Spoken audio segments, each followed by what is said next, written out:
وصحبه ومن والاه. اللهم لا سهل إلا ما جعلته سهلا وأنت تجعل الحزن إذا شئت سهلا. اللهم اجعلنا من السعداء المقبولين ولا تجعلنا من الأشقياء المغضوبين. اللهم صل وسلم وبارك على سيدنا محمد وعلى آله وصحبه أجمعين والحمد لله رب العالمين. Sebelum kita sambung semula pada buku surah 78, kita nak urus sikit sebab tadi ada peserta ada tanya satu masalah.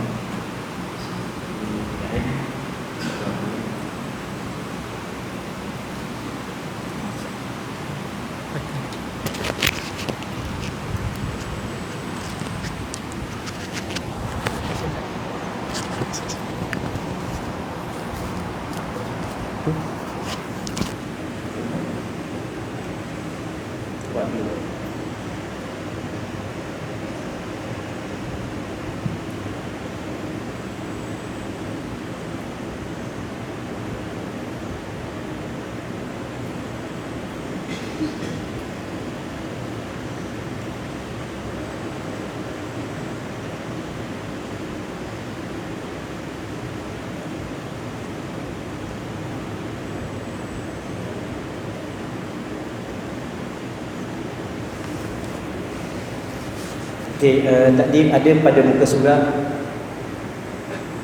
Okey. Muka surah 56. Jadi muka surah 56 kita kata macam mana sifat-sifat darah. Warna yang pertamanya hitam, yang keduanya merah, yang ketiganya perang, yang keempatnya kuning, yang kelimanya keruh.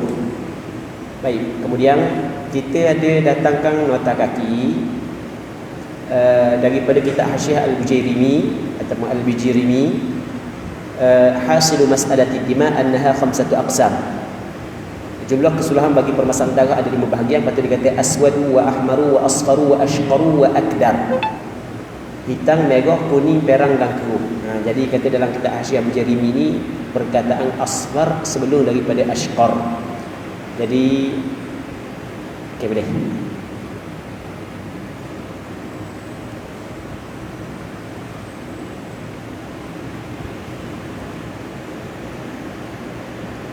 Nyala dah?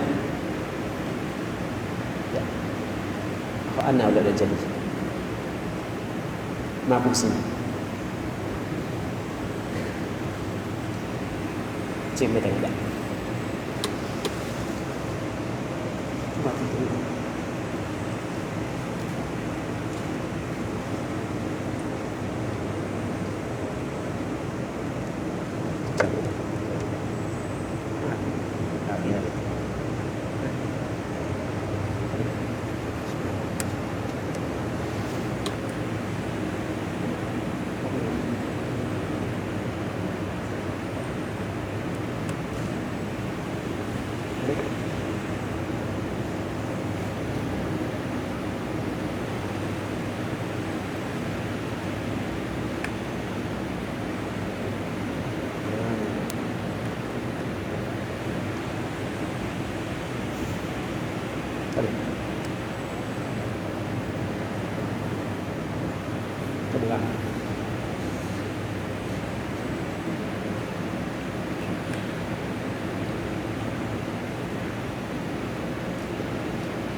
Sepatutnya kita terus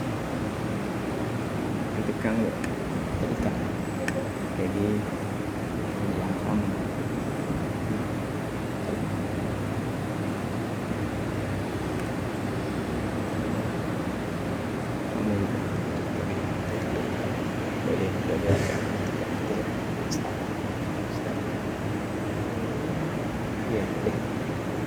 update untuk ada lehik. Baru nanti tu tunggulah. Update. Boleh update.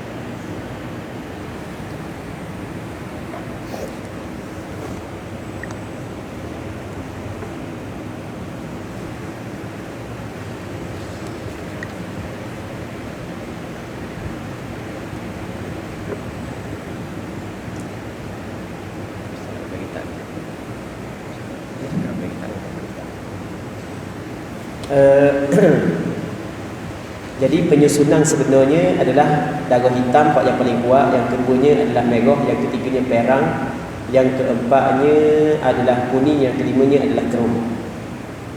Okey, hak tu part penyusunan part yang paling kuat. Tadi Abu ada dah nakal daripada kitab Rawdatul Talibin, kemudian bernakal daripada kitab Fathul Aziz, tapi laptop sudah ada masalah. Okey, kita baca dulu. Sementara kita tunggu. Okey, komen laptop dia. Okey, baik, kita baca dulu. Sementara. Jadi untuk muka surat 56 tu, itulah walaupun di dalam bawah tu ada sebut ahmar, asfar, ashqar, tapi sebenarnya dalam beberapa kitab yang lain disebut secara jelas wal ashqaru aqwa minal asfar. Kalau orang mungkin ada maktabah Syamilah, dia boleh cari ibarat ni, perkataan wal ashqaru aqwa minal asfar. Sah Maulana? Wal ashqaru aqwa minal asfar. Ashqar lebih kuat daripada asfar. Wal asfaru aqwa minal akdar. Ya baik. Okey. Jadi kita sambung soal tu pula tadi dari mana? Ini memang penting kita bakal tu. Penting kita bakal. Kita bakal laptop ni. Kita sah. Nanti dia.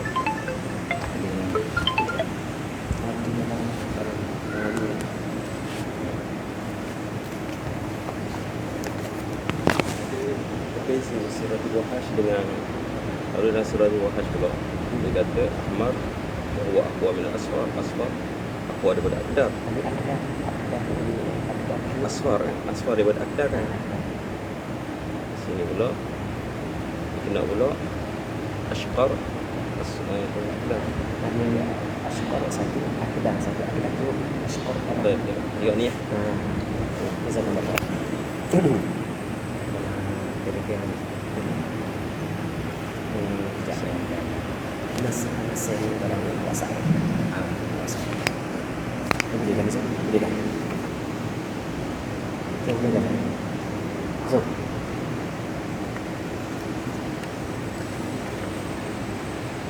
tu kau tu boleh dah. Boleh dah. Nak buat penawar tu dulu. Banyak. Ustaz Sam kalau jadi nak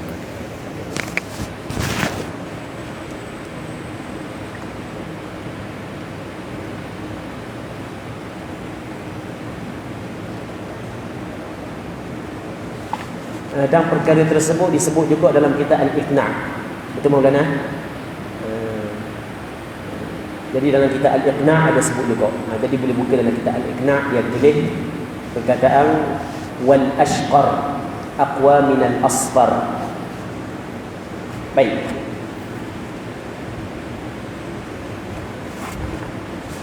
Jadi kita tunggu sekejap dah, tak ada masalah.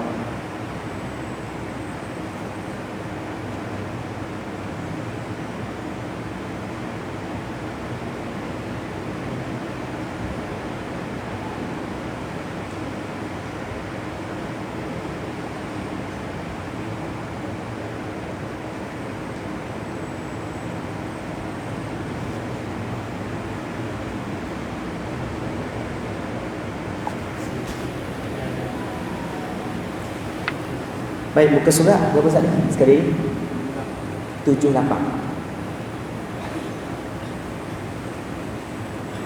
Okey, muka surat 78. Ke-6. Kita ke-6 eh. Ke-6, mu'tadah tidak mumayyizah, ingat kadar dan terlupa waktu. Jadi awak kenal ni kena pakai laptop juga sebab kita ada nak tulis perkara supaya lebih jelas nampak. Tunggu laptop tu sekejap. Saya tunggu laptop. Okey, keenam, mu'tadah tidak mumayyizah, ingat kadar dan terlupa waktu. Kita kalau hak yang kelima, kalau kita perasan hak kelima, perempuan ni mu'tadah. Sebelum ni biasa dah dia datang haid. Macam biasa. Bulan ni dia bermasalah. Lebih daripada 15 hari. Kemudian, darah yang lebih daripada 15 hari itu satu sifat ataupun beberapa sifat tapi tidak cukup syarat tamyiz. Baik. Jadi apabila begitu keadaan ni, perempuan ini sebenarnya kena ikut adat sebelum ni. Kadar dan waktu. Bilangan hari berapa hari sebelum ni, waktu awal bulan ke tengah bulan ke akhir bulan, ikut tu kan. Baik. Tiba-tiba dia dah ingat, dua-dua dah ingat. Qada dah ingat, waktu dah ingat. Maka nama dia mutahayyirah mutlaqah. Wajib dia kena mengambil langkah ihtiyat kerana setiap waktu mungkin haid, mungkin suci. Setiap waktu dia kena mengambil langkah ihtiyat. Langkah ihtiyat kita cerita dah tadi. Baik. Kemudian wajib dia kena mandi setiap kali dia nak solat. Setiap kali dia nak solat wajib dia kena mandi. Melainkan kalau dia ingat sebelum daripada ni haid dia berhenti bila? Oh, dia ingat haid dia berhenti pada waktu asar, maka untuk waktu asar je dia mandi, manakala waktu lain tak perlu mandi. Okey, itu jelas. Hak yang kelima ni hak yang keenam. Yang keenam katanya mu'tadah tidak mumayyizah, ingat kadar dan terlupa waktu. Kalau kita ada kadar, lepas tu waktu. Kalau dua-dua dah ingat, nama dia mutahayyirah mutlaqah. Lepas tu dia rasa lagi, dia ingat kadar tapi terlupa waktu. Lepas tu dia ada ingat waktu tapi terlupa kadar. Maka itu nama dia mutahayyirah muqayyadah. Maksudnya hanya ingat kadar saja terlupa waktu, ataupun hanya ingat waktu saja tapi terlupa kadar. Baik. Okay, kita tengok hak yang keenam. Mu'tadah tidak mumayyizah, ingat kadar dan terlupa waktu, iaitu perempuan yang pernah mengalami haid dan suci sebelum ini serta dia masih ingat kadarnya. Bilangan hari ingatlah. Kemudian kata dia, namun dia terlupa waktu haidnya. Pada bulan ini darahnya melebihi 15 hari 15 malam dengan satu sifat saja atau dua sifat ke atas, tetapi tidak cukup syarat tamyiz.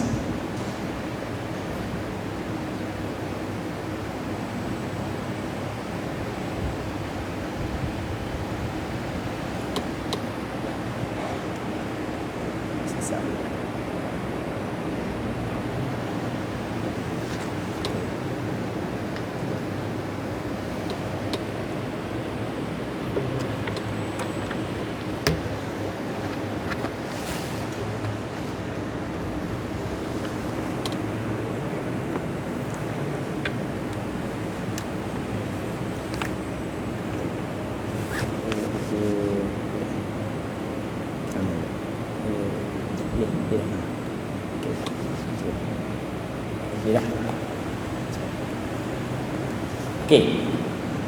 Kita surat 7.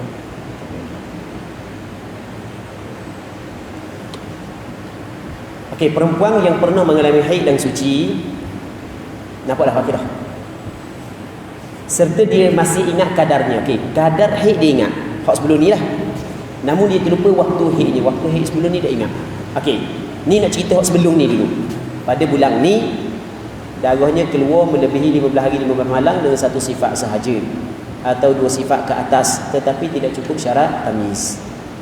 Hukumnya, hukum kata mulai dia ada 4 di sini. Yang pertama, waktu yakin haid adalah haid. Pada waktu yakin suci adalah suci. Pada waktu yang ada kemungkinan haid dan suci, hendaklah dia mengambil langkah ihtiyat yang kita bincang sebelum ni, tanpa perlu mandi untuk setiap solat fardu.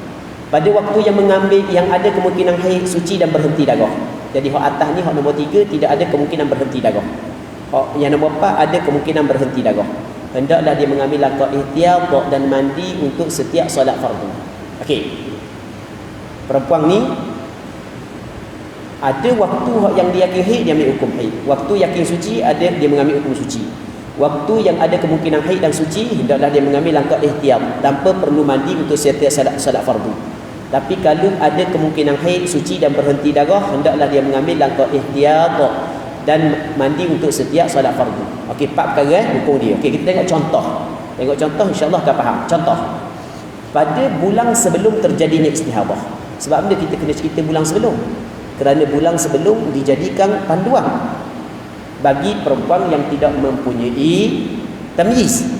Tak lagi. Lepas tu kita cerita bulan sebelum dulu Pada bulan sebelum terjadinya istihadah, darah haid nama samaran saja sebanyak 6 hari. Haid dia 6 hari dia kata. 6 hari ni berlaku dalam 10 hari yang pertama ketika bulan itu. 6 hari ni berlaku dalam 10 hari yang pertama. Haid dia 6 hari. Okey, qada dia ingat. Tapi start daripada hari dia bertil-bil dia ingat. Tapi dia kata berlaku dalam 10 hari yang pertama. Boleh faham? Dia ingat kadar. Waktu dia ingat. Waktu start daripada mana, bertil mana dia ingat tu. Pak ingat dia? Bilang hari dia ingat. Okey, 10 hari, dia 6 hari. Dalam 10 hari yang pertama ketika bulan itu. Bulan sebelum Namun beliau tidak tahu bila ke permulaan 6 hari itu pada bulan. Okey, dia tidak tahu bila ke permulaan 6 hari itu. Bila mula berarti mana dia tak tahu. Cuma dia ingat 6 hari je.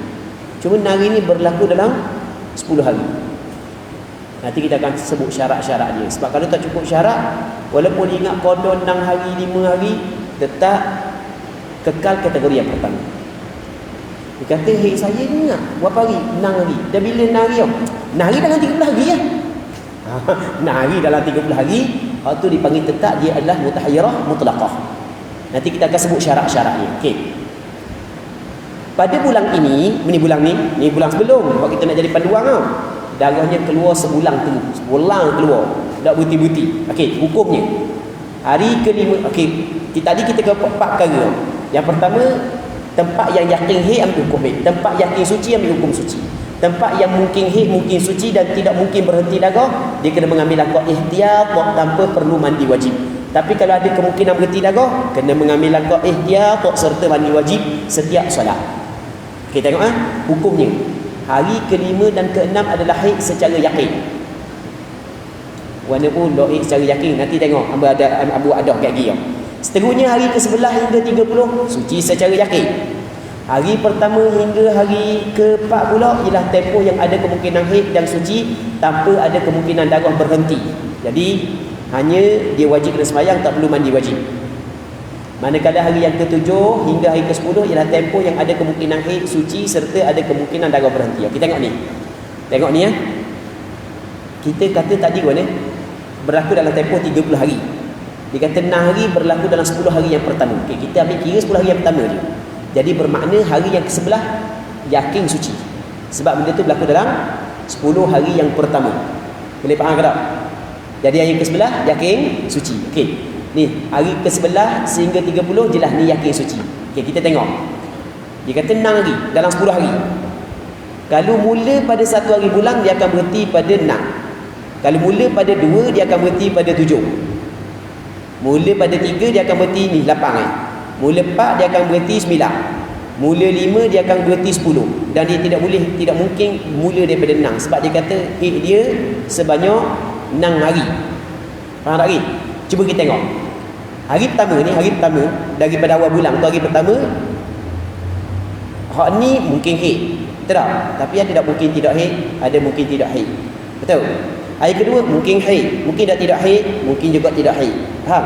Hari ketiga mungkin haid dan mungkin tidak haid. Hari keempat mungkin haid, mungkin tidak haid. Tapi hari kelima tidak mungkin sama sekali, pasti haid. Betul? Hari ke-6 pasti haid.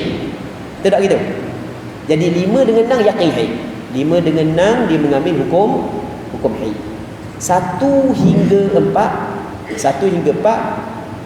dia perlu mengambil langkah ihtiyat. Nanti kita akan cerita sebab ni bulan yang berlaku. Dan mana pula bulan yang berlaku kena mengambil langkah ihtiyat.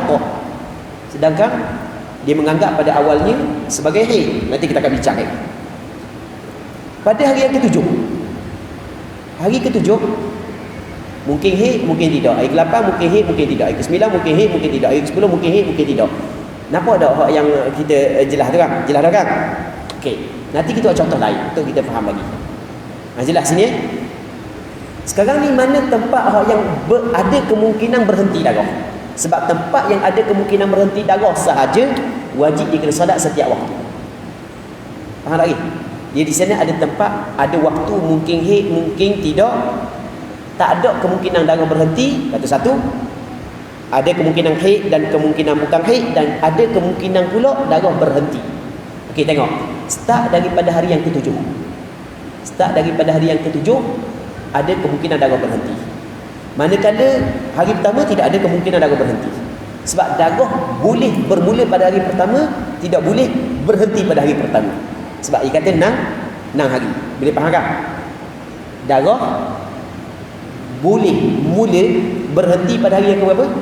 Pada hari yang ke-7. Jadi start daripada hari ke-7 sampai ke hari ke-10 ada 3 kemungkinan. Kemungkinan haid, kemungkinan tidak haid, dan kemungkinan berhenti darah. Jadi bermakna start daripada hari ke-7 hingga ke hari ke-10 wajib dia kena mandi untuk setiap solat. Hari pertama hingga hari ke-4 tak wajib dia mandi, hanya cukup basuh. Lepas tu adalah langkah ihtiyat yang perlu diambil, kena letak kapah ke, kena letak pakak. Kalau nanti pada penghujung buku kita ada tu nimbak tu. Okey. Sini faham dah sini.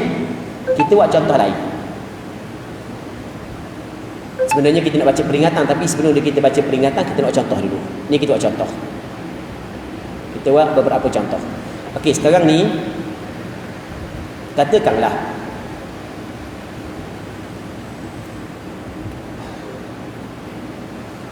seorang perempuan, ni contoh ni. Bulan ni 1 2 3 4 5 6 lah. Datang darah warna merah. 1 2 3 4 5 6 lah. Satu sifat. Oh, jadi kalau satu sifat mudah je hukum dia. Awak tengok ni awak sebelum ni adat warna. Kita suruh dia kembali kepada adat sebelum. Baik. Dia pun nengung. Baik. Dia main macam lah. Sudah lah. Dah buat perut dah kita. Sebab ingat selesai dah. Rupa dah selesai lagi. Dah ingat Dah ingat langsung. Hari tu ingat. Berapa hari? Kata dia ingat-ingat 8 hari. Hak lepas dah 8 hari. 8 hari. Ni kita buat contoh 8 hari 5 jam. Contoh aja ni 8 hari. 8 hari. Hak yakin 8 hari kita hak lepas dah. Dah duduk mana 8 hari tu? Awal bulan ke tengah bulan, akhir bulan. Hak saya duk ingat-ingat dah. Dia kata, saya duk ingat-ingat 8 hari tu duduk di dalam antara hari pertama hingga hari 15. Contoh, 8 hari tu di antara hari pertama hingga hari 15. Jadi kita buat keputusan apa dia? Hari ke-16 sampai ke-30 yakin suci. Faham tak lagi? Yakin suci lah dulu dah. Lepas tu kita tengok mana tempat hak yang yakin hit dulu. Apa buat? Hak ni kena buat kecil, dah buat besar sebab takut dah nampak. Kita buat kecil Apa buat kecil sikit.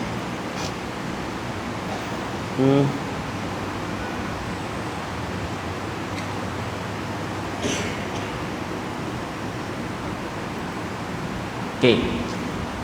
Kita kena buat beberapa 1 2 3 kita buat.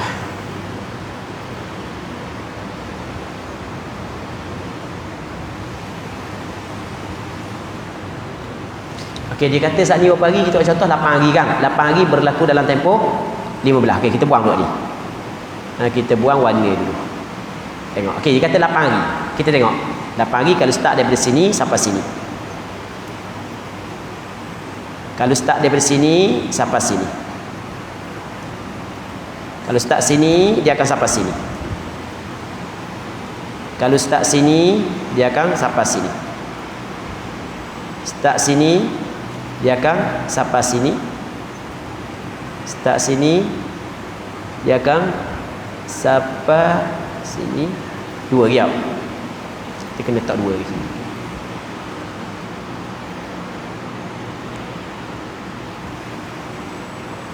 Okey. Buang pula ni. Kalau dia start sini, dia akan sampai 14. Dibuang. Kalau start sini, dia akan sampai 15. Okey. Dia tidak mungkin bermula 9. Tak mungkin dah. Faham tak? Tidak mungkin bermula daripada 9. Sebab apa dia? Kalau bermula daripada 9, dia akan pergi sampai ke 16. Sedangkan dia kata berlaku di antara hari yang pertama hingga hari yang ke 15 sahaja. Boleh faham tak? Okey, tengok. Dalam ni kita tengok mana hak yang yakin hik. Tengok nombor 8. 8 yakin hik. Betul? 1 hik mungkin tidak hik. 2 hik mungkin tidak hik. Sama juga 6 pun mungkin hik, ada mungkin tidak kan. 7 mungkin hik, ada tak mungkin tak, ada mungkin tak kan.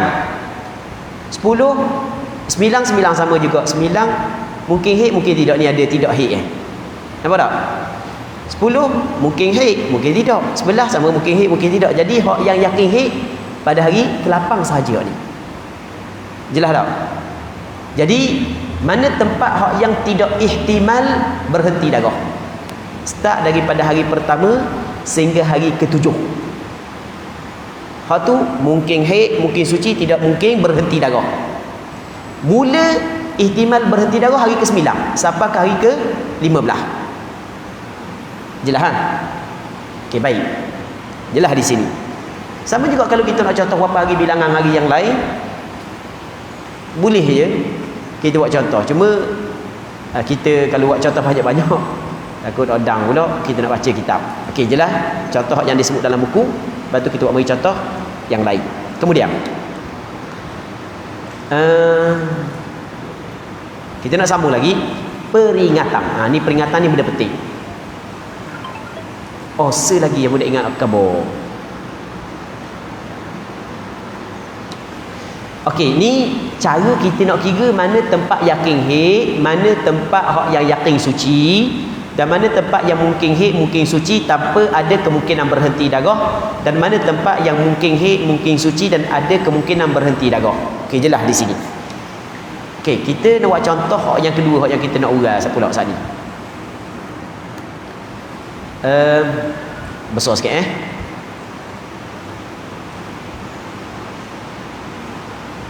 sampai 19, 20, 21, 22, 23, 24.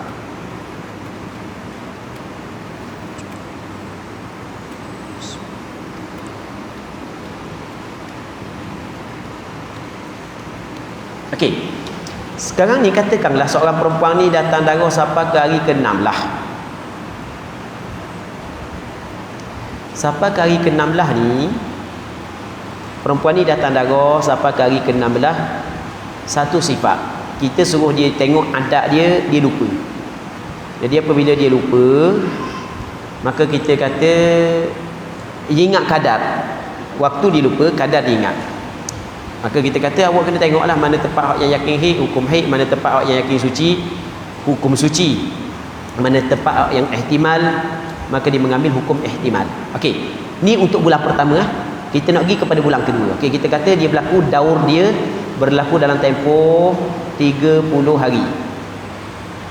Ni untuk bulan yang pertama. Bulan yang kedua pula. Saat ni sebab ni berlaku. Kalau kita kata kita buat contoh saat ni, buat contoh dalam buku. Contoh dalam buku saat ni dia 5 dengan 6 yakin haid yang. 5 dengan 6 yakin haid. Okey, kita nak buat contoh yang dalam buku. 5 dengan 6 yakin haid. Okey. Sekarang ni pada bulan berikutnya. Ni bulan berikut, dia darah tubik berterusan Okey, darah bertubik berterusan. Sampai ke bulan berikutnya. Okey, bulan berikut 1. Dia kena mengambil akad ihtiyat. Ni bulan berikutnya. Mengambil akad ihtiyat tanpa perlu mandi wajib. 2, sama juga. 3, 4. Sampai 4. 5 dengan 6 ambil hukum haid. Sebab yakin haid untuk bulan berikutnya. Yakin dah haid ni. Lepas tu 7, awak kena mandi untuk setiap kali nak sembahyang. Sampai ke 15, awak kena ambil akad ihtiyat lagi ni tapi serta mandi. Masuk hari ke-16, tadi berapa sampai ke berapa hari? 10 je. Silap. Sampai ke 16 pula. Kita ambil contoh kedua kan. Yang penting faham dah lah. Okey. Okey, hak ni mana? Hak ni pada hari 10. Hari ke-11 wajib dia kena hak ni hari ke-11 tak ada dah kan. Ni kira jelas dah darah istihadah. Jadi hari ke-11 awak kena mandi dan solat macam biasa. Hak ni awak tak ada wajib dah mandi untuk setiap solat fardu. Bukan wajib mandi untuk setiap solat fardu, hukum dia sunat je, bukan wajib ni. Hari ke-11 sebab jelas dah pada hari ke-11 adalah darah istihadah. Faham tak? Untuk masalah yang kita buat contoh. Perbezaan macam mana? Bulan pertama dengan bulan kedua. Okey, sekarang ni gini. Okey, ni bulan pertama dulu. Kita tengok atas ni bulan pertama kan. 1 2 3 4 5 6 sampai 15 16. Sini baru dia tahu dia mempunyai darah istihadah. Sampai 16 ni baru dia tahu dia mempunyai darah istihadah. Okey, selesai situ. Tengok. Ada lepas, lupa waktu tapi ingat kadar. Berapa hari dia ingat? Dia kata 5 hari. Tapi 5 hari berlaku dalam tempoh 10 hari. Betul? Kita buat contoh tu. 5 hari berlaku dalam tempoh 10 hari. Jadi kalau gitu 5 dengan 6 yakin haid. Sebelah ke atas yakin suci. Hak yang yakin suci darah, hak yang ada tu jelas darah istihadah. Boleh tak? Okey, jadi untuk bulan ni lepas dah. Cuma hak lepas dah pun dia ni 1 2 3 4 sebenarnya dia kena qada balik solat sebenarnya. Faham tak? Sebab dia kena mengambil langkah. Ada tak kemungkinan haid? Kemungkinan. Ada tak kemungkinan istihadah? Kemungkinan. Faham tak lagi? Dah jelas sekarang ni. Sama juga 7, 8, 9, 10 dia kena qada balik solat. Hak yang ditinggalkan. Hak sebelah tu jelaslah kena qada sungguh. Sebab memang istihadah dah. Boleh faham tak? Okey, ni bulan pertama. Jelas bulan pertama kan? Sebab bulan pertama lepas dah. Cuma kita kena qada balik sebab mungkin hak yang dia tinggal solat tu, hak tu adalah tempoh istihadah. Dia kena mengambil langkah ihtiyam. Okey. Bulan yang berikutnya. 1 dia kena solat. Tak perlu mandi untuk setiap solat. Tahu? 2 3 masuk 4 wajib dia mengambil hukum haid. 4 ke 5 tadi 4 dengan 5. 5 6 silap. Sebab kita tengok benda lain kan. Bukan 4 5 5 6 tak apa. Okey 5 6. Masuk 5, masuk 6, awak ambil hukum haid. Jelah hak ni memang haid dah. Haid tadi. 7 7 kena ambil lakon ihtiyam terbalik. Lepas tu kena wajib mandi di sini kerana ada ihtimal darah boleh berhenti. Okey, boleh faham kan? 8 9 10 sebelah. Okey, jelaslah sebelah. Sebelah ni adalah darah istihadah hari ke-11. Sebab hukum dia suci sebelum daripada ni kan. Jadi kita kena buat contoh 3 bulan. Bulan hak yang dijadikan panduan, lepas tu bulan hak yang kedua dan bulan yang ketiga. Okey. Habis. Selesai. Peringatan ni memang cukup penting. Ni payah juga ni. Ni tarik nafas panjang ni. Perempuan yang ingat kadar sahaja. Dia ingat kadar, berapa bilangan, berapa hari. Dia masih dikira sebagai mutahayyirah. Maksudnya mutahayyirah mutlaqah. Malaikat apabila dia ingat kadar kitarang haid dan suci. Ni. Kadar kitarang haid dan suci. Kitarang haid dan suci dia berlaku dalam berapa hari? Hak tadi hak kita cerita tu berlaku dalam tempoh 30 hari. Setiap 30 hari ada haid ada suci. Setiap 30 hari ada haid ada suci. Kitarang haid perempuan kebiasaan begitu. Tapi ada juga kitarang haid dan suci perempuan bukan berlaku dalam tempoh 3 hari tapi berlaku kurang daripada 30 hari, mungkin lebih daripada 30 hari. Perempuan ni 3 bulan sekali bagi haid. Gitu 3 bulan sekali. Jadi bermakna kitarang haid dan suci dia 90 hari. Faham lagi? 3 bulan sekali, 3 bulan sekali, 3 bulan sekali, 3 bulan sekali. Faham tak? Kita kena faham dia daur. Daur ni kitarang haid dan suci dia. Kena tahu kitarang haid dan suci. Hak contoh yang kita buat contoh tu kitarang haid dan sucinya kita ambil adat kebiasaan iaitu 30 hari. Boleh faham? Adakah semua gitu? Jawab.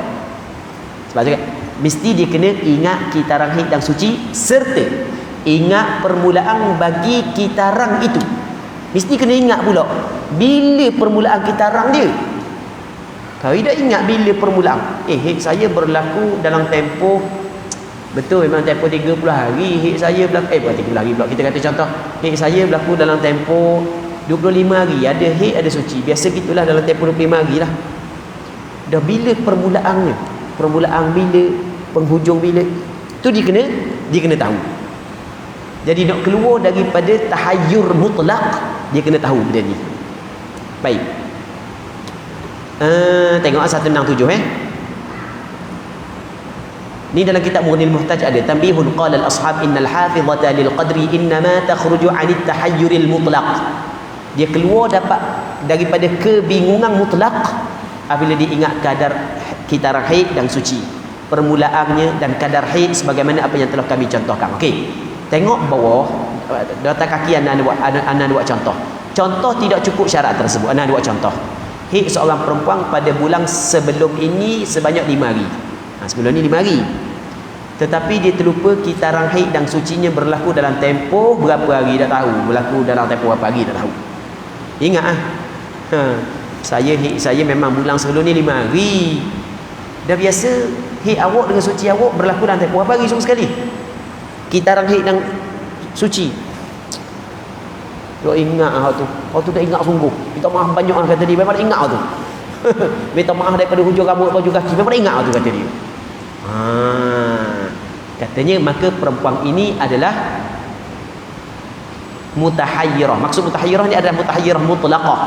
Alasan ni benda, tengok muka surat 80 sebab kita baca nota kaki lagi. Kerana setiap waktu berkemungkinan haid, suci dan berhenti darah. Sebab tu dihukumkan dia mutahayyirah mutlaqah. Okey, ini contoh yang pertama. Contoh yang kedua. Haid seorang perempuan pada bulan sebelum ini sebanyak 5 hari.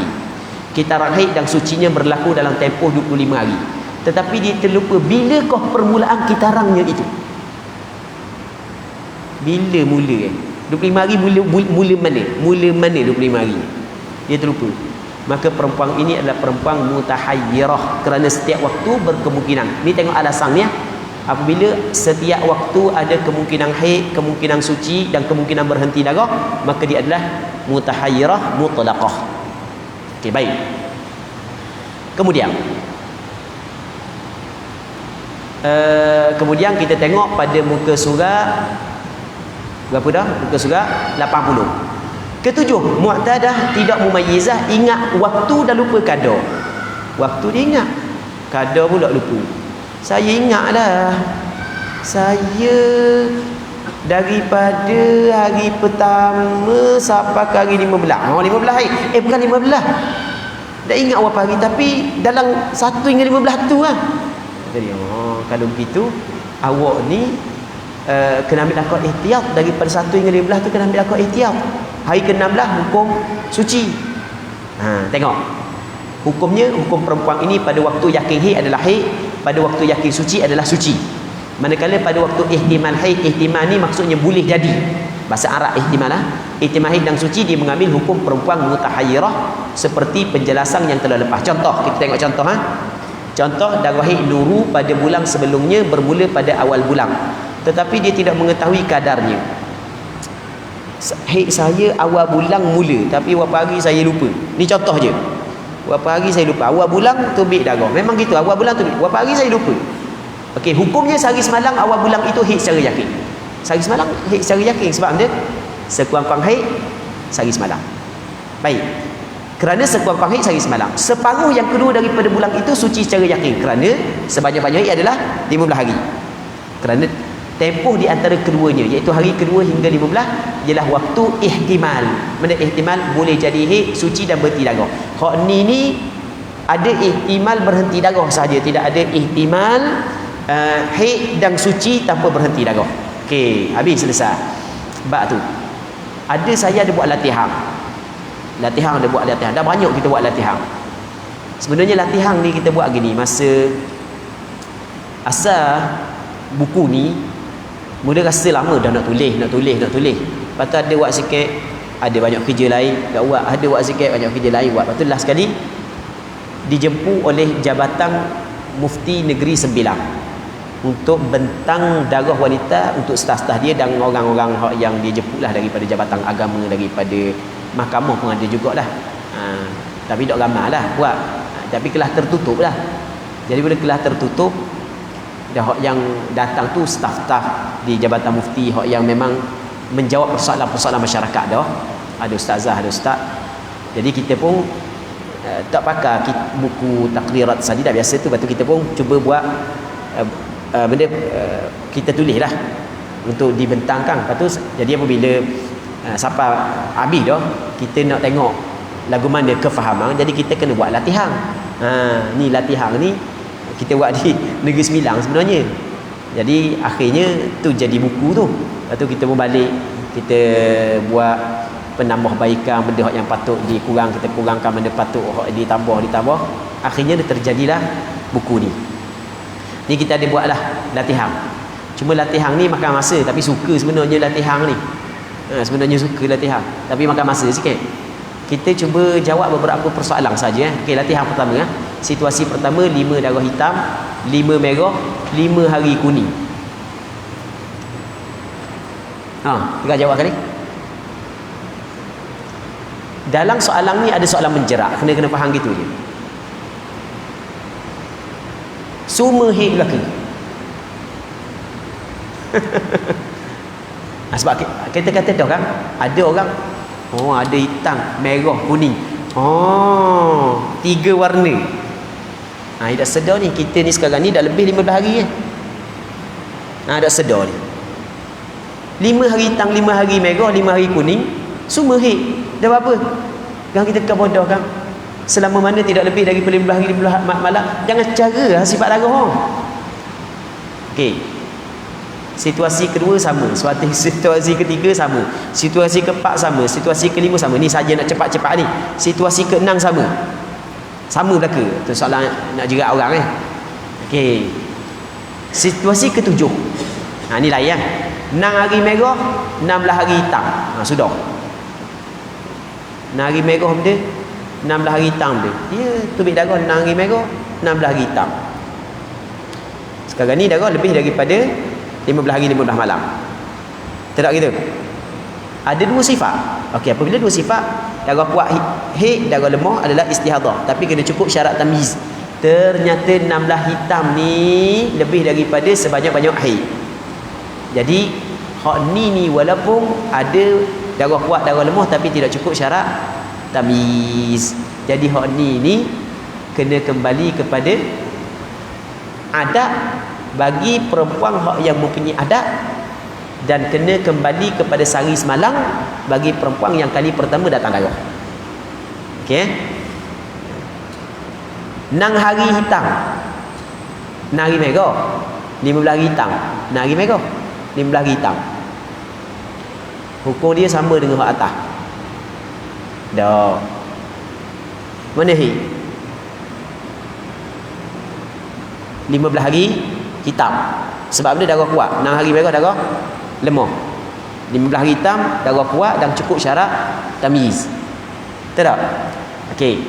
6 hari hitam, 16 hari merah. 6 hari hitam adalah haid, 16 hari merah adalah istihadah. 6 hari hitam, 15 hari merah. 6 hari hitam haid, 15 hari merah istihadah. 6 hari kuning, 6 hari merah, 15 hari hitam. Sudah. Ada 3 sifat. Ada 3 sifat. Dia bila cukup ada 3 sifat, darah kuat serta darah lemah dijadikan haid apabila cukup syarat dia. Sekarang ni tak cukup syarat. Jadi apabila tak cukup syarat, maka 15 hitam saja haid.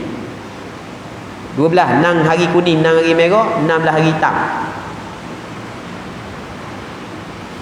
Ni kena fikir 6 hari kuning, 6 hari merah, 16 hari hitam. Sudahlah. Ni tak cukup syarat tamyiz. Tak cukup syarat tamyiz. Okey. 16 hari merah, 12 hari jam, 12 jam hitam. Tak cukup syarat tamyiz kerana darah lemah, darah kuat, tak cukup sehari semalam. Baik. 12 jam hitam, 16 hari merah, sama tak cukup syarat tamyiz. 12 jam, 16 hari kuning. 12 jam merah, 16 hari kuning. 12 jam merah, 16 hari kuning. Tak cukup syarat tamyiz sebab darah kuat, tak cukup sehari semalam. Baik. Sebenarnya apa kena jawab? Alasan kena khabar. Tapi oleh kerana nak kejut masa sikit, mudah-mudah je. 16 hari kuning, 12 jam merah. 16 hari kuning, 12 jam merah. Darah kuat tidak cukup syarat tamyiz. Maka hukum dia seperti tidak mumayyizah. Kembali kepada adat ataupun sehari semalam untuk perempuan hak yang kali pertama. 12 jam hitam, 15 merah. Ni kita ada buat contoh sebelum ni. Berapa hari hek? 15 hari merah kerana 12 jam hitam tidak cukup sehari semalam, dan darah yang lemah selepas daripada dia layak untuk dijadikan haid. Ingat tak? Okey, 15 jam merah, 12 jam hitam, sama juga. 15 hari merah, 3 hari hitam. 15 hari merah, 3 hari hitam. 3 hari hitam haid kerana cukup syarat tamyiz. Darah kuat haid, darah lemah adalah istihadah. Baik. Banyak lagi, banyak situasi. Kita nak lakah je situasi ni, panjang sangat.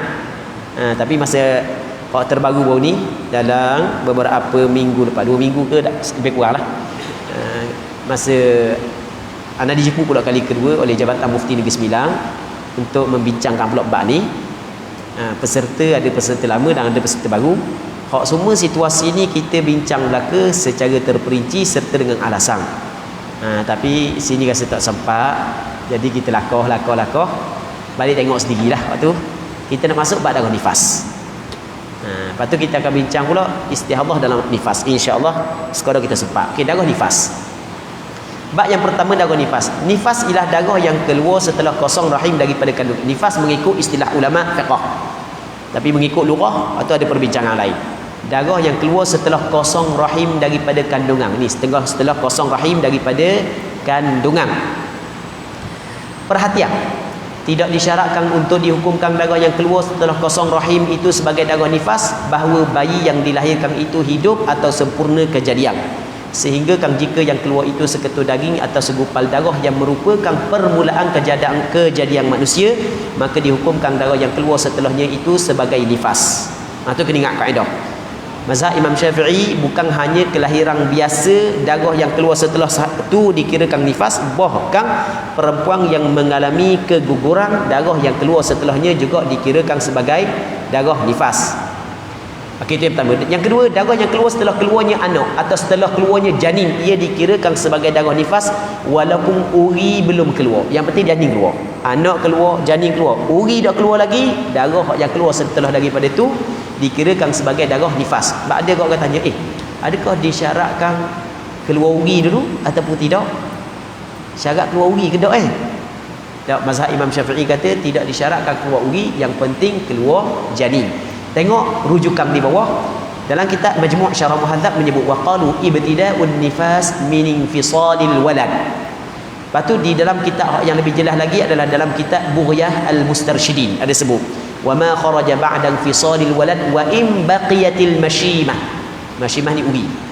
Walaupun masih lagi berbaki uri duduk dalam tu, darah yang keluar itu dihukumkan sebagai darah nifas. Okey, baik.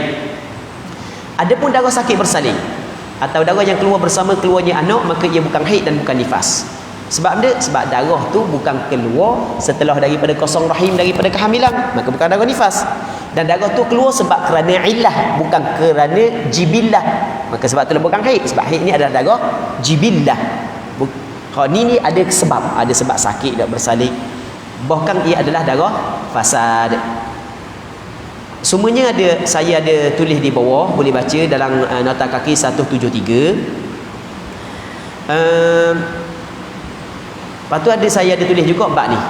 Bab ni boleh baca juga sikit ni. Bahkan ia adalah darah fasad. Nota kaki 174. Namun jika ia bersambung, ni pandangan muktamad mazhab Imam Syafi'i. Cuma nota kaki 174 ni perlu kita kena kait dengan masalah datang darah ketika sedang hamil. Dalam mazhab Imam Syafi'i, perempuan yang sedang mengandung apabila datang darah yang darah dia cukup sifat-sifat darah haid, maka dikirakan sebagai darah haid. Walaupun majoriti ulama mengatakan adalah istihadah. Atas pandangan muktamad mazhab Imam Syafi'i, hak kita nak bincang. Namun jika ia bersambung dengan darah haid sebelumnya, maka darah yang keluar ketika sakit bersalin itu juga dihukumkan sebagai darah haid. Itu mengikut mazhab Imam Syafi'i. Darah yang keluar ketika sakit bersalin. Orang puang sakit dah nak bersalin, tubik darah.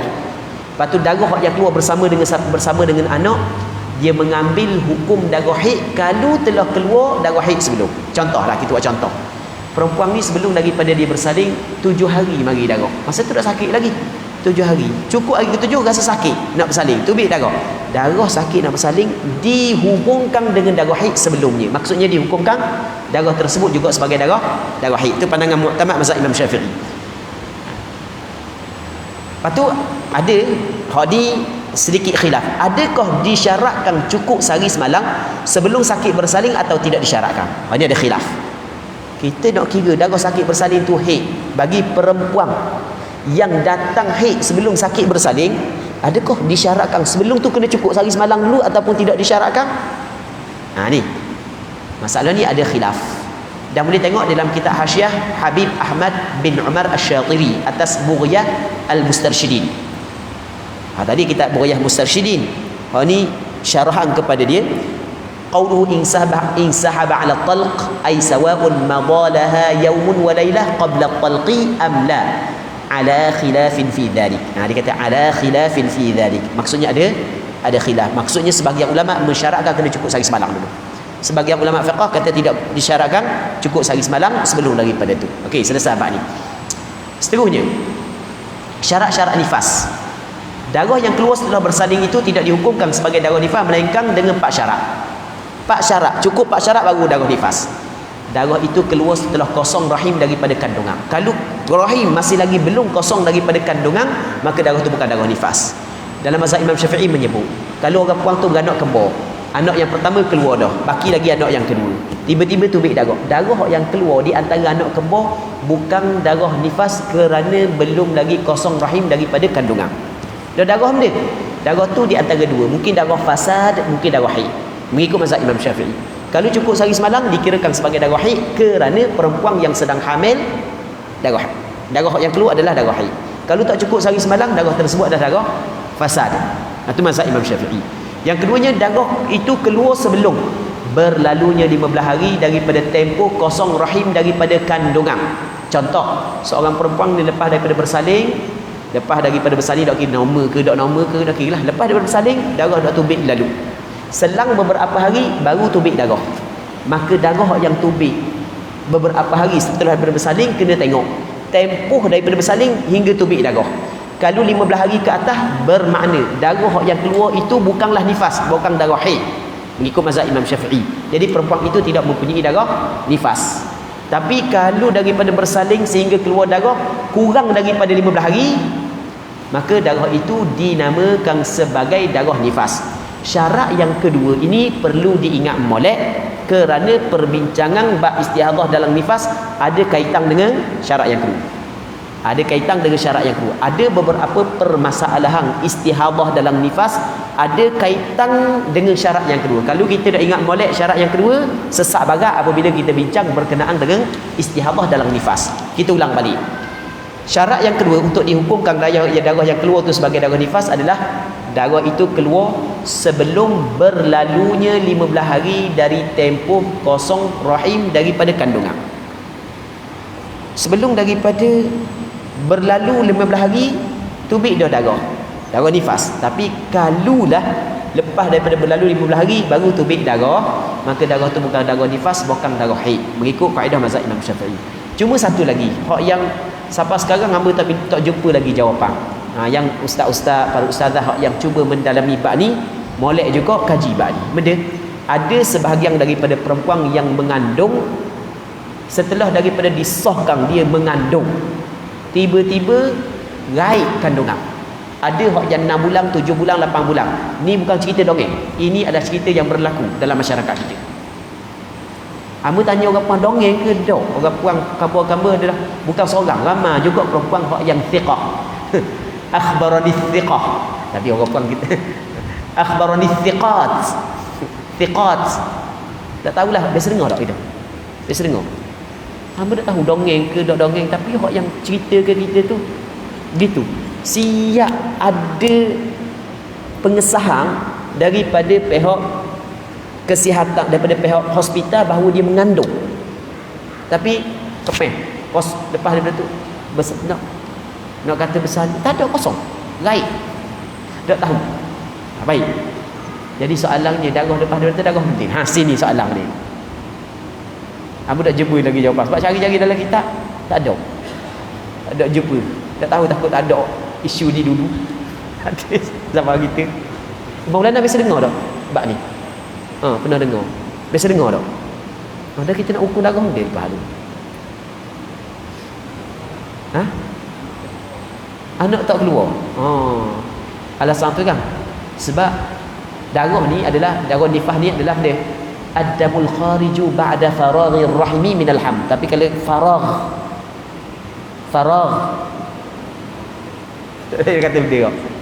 Sebab dia kata sebab dia ada kait dengan makhluk aluh ambil. Kalau gitu dikeluarkan juga. Tak tahu, wallahu alam. Mana yang tak tahu. Jadi yang menjawab wallahu alam, tak tahu. Dah reti nak kata je. Okey, dua. Yang ketiga, apabila darah berhenti dan datang semula dalam tempoh 60 hari. Hak ni kita cerita dah sebelum ni. Ni kita ulang balik.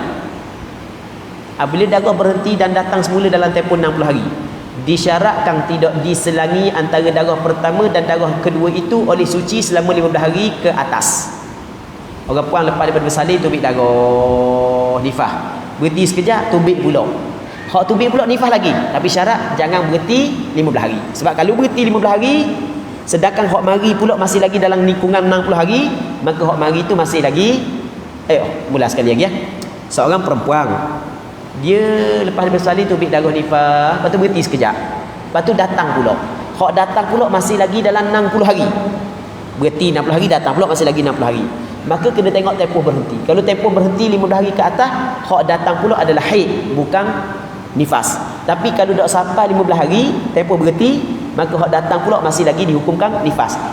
Tengok, apabila darah berhenti dan datang semula dalam tempoh 60 hari, disyaratkan tidak diselangi di antara darah pertama dan darah kedua itu oleh suci selama 15 hari ke atas untuk dihukumkan darah yang datang pula tu sebagai darah nifas. Okey, berapa dah? 3. Yang keempat, darah tersebut tidak melepasi 60 hari. Kalau melepasi 60 hari tanpa berhenti, maka perempuan ini adalah perempuan mustahadah dalam nifas. Perbincangan dia akan datang. Okey, tempoh nifas. Tidak ada hak bagi sekurang-kurang tempoh nifas. Tak sama dengan haid. Maksudnya, apabila seorang perempuan setelah daripada bersalin, dia tengok ada darah sekejap, lepas tu tak ada dah darah. Sekejap je tengok ada darah, lepas tu ada. Darah tu adalah darah nifas. Sebab nifas tidak disyaratkan sehari semalam. Yang keduanya, kebiasaan nifas ialah 40 hari.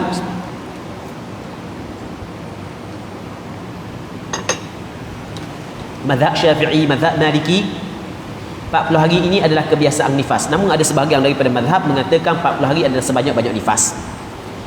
Kebiasaan nifas ialah 40 hari. Kena faham, kebiasaan. Rata-rata ramai-ramai orang puang nifas dia 40 hari. Baik, tapi tidak ada hak bagi sekurang-kurang tempoh nifas. Kita tengok muka surat 92. Sebanyak-banyak tempoh nifas ialah 60 hari. Okey, sebelum daripada tu kita nak undur balik pada muka surat 91. Tengok nota kaki 178. Peringatan penting. Ni untuk orang puang. Biasanya saya tulis peringatan. Kalau tambah penting itu memang penting sungguh lah. Selama penulis nama lah, menjadi penceramah dalam pengajian fiqh darah wanita, penulis mendapati ada sebahagian wanita yang bersalin, mereka tidak akan mandi wajib untuk mengerjakan solat fardu sebelum cukup 40 hari atau 45 hari daripada tempoh bersalin meskipun darah telah berhenti. Perkara ini berlaku kerana mereka beranggapan bahawa dalam tempoh berpantang selama 40 hari atau 45 hari itu mereka tidak diwajibkan solat. Perbuatan mereka ini sebenarnya salah dengan kesepakatan ulama tanpa ada khilaf. Hal ini demikian kerana gugur kewajipan solat bagi perempuan yang bersalin bukan kerana mereka berada dalam tempoh berpantang, tetapi ianya disebabkan oleh keluar darah nifas. Justru apabila darah nifas telah berhenti sebelum hari ke-40 atau 45, maka wajib ke atas wanita itu untuk mandi untuk mengerjakan solat fardu tanpa perlu menunggu sehingga hari ke-40 ataupun 45. Ni jelas Amba di Terengganu ni ada dua kampung amba jumpa. Dua kampung yang mana orang puang di kampung ni Tapi amba tidak kata secara amba tak pukar. Tapi hak yang kapur kamba tadi tu, hak ni pengurusi JPKK seorang lagi orang hak yang ada jawatan juga dalam kapur. Masa tu kita buat daurah, buat pengajian. Dia kata orang puan kampung kita selagi tak cukup 40 hari, selagi tu dia tidak akan solat walaupun darah berhenti sebelum. Boleh faham ke tak? Tak faham lagi? Faham tak? Walaupun darah berhenti sebelum. Okey, setepat 40 hari. Ada setepat lagi di Terengganu 45 hari.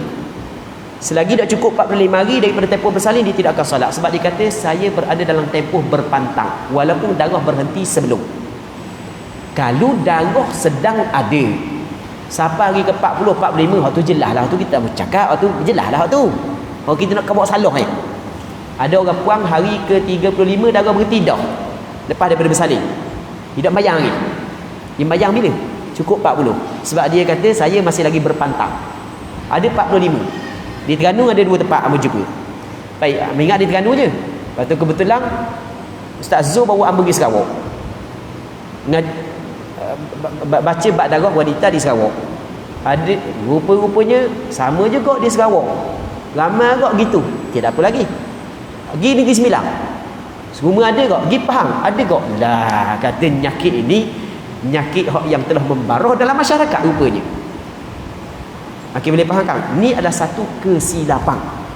Orang puan kena ingat sekurang-kurang nifas satu lahzah. 40 hari ini adalah kebiasaan nifas. Nifas ni benda, nifas ni darah.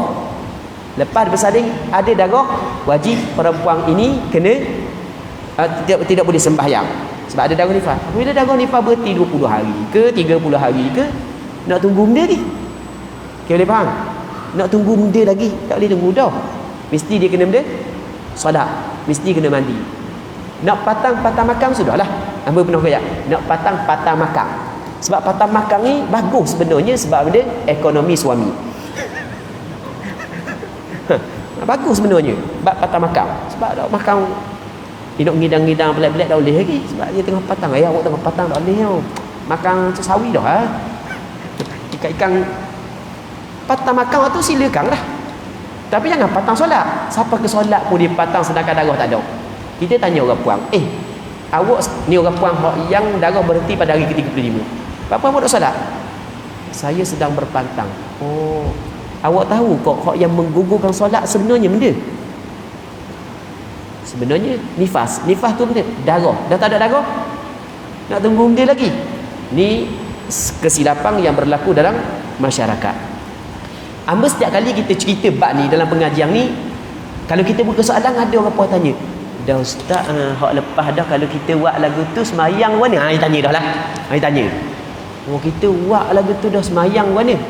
Jawapannya semayang dah kena qada semula. Kerana tidak ada yang menggugurkan kewajipan solat.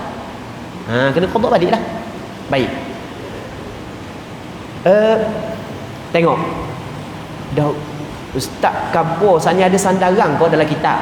Sebenarnya ada sandaran daripada Quran, ada sandaran daripada hadis, ada sandaran. Cuma kita nak cakap mudah nak ambil sandaran daripada kitab je. Sebab panjang lagi masa, dia banyak lagi kita nak bincang kan. Ada tak sandaran? Adalah, bukan kita cakap saja. Sandaran dia mana? Tu tengok dalam kitab Majmu' Syarah Muhadzab. Qala Syafi'i rahimahullah fil mukhtasar wa taghtasilul haidu idza tahurat wan nufasa'u idza qata'a damuha. Berkata Imam Syafi'i dalam kitab Al-Mukhtasar, Mukhtasar Al-Buaiti, wanita haid perlu mandi apabila dia mengalami suci, dan wanita nifas perlu mandi apabila darahnya berhenti. Bukan tunggu tempoh tertentu. Okey, baik. Pertama makmum pula kata Imam Tirmizi di dalam kitab Sunan Tirmizi. Imam Tirmizi masyhur ulama hadis. Dia buat satu kitab hadis. Imam Tirmizi banyak kitab dia, antaranya adalah kitab Sunan Tirmizi, Jami' Tirmizi. Baik. Yang mana Imam Tirmizi ni di antara kelebihan kitab Sunan Tirmizi atau Jami' Tirmizi, dia hanya memuatkan hadis yang diguna pakai oleh ulama. Malaikat dia kata mana? 2 hadis je dalam kitab aku ni yang tidak diguna. Tu pun satu hadis tu kata Imam Nawawi ada lagi ulama yang mengambil hadis tersebut. Hadis yang Rasulullah menjamakkan solat zuhur dan asar tanpa ada khauf dan matar ketika Rasul duduk di Madinah. Masih lagi ada ulama yang mengambil hadis tersebut. Itu kelebihan Imam Tirmizi. Dan selepas daripada dia mendatangkan hadis, kadang-kadang banyak dia sebut ini adalah wa alaihi amalu as-sahabah. Dia ada sebutlah, maksudnya dia ada juga menyatakan hal yang berkait dengan fiqh. Baik.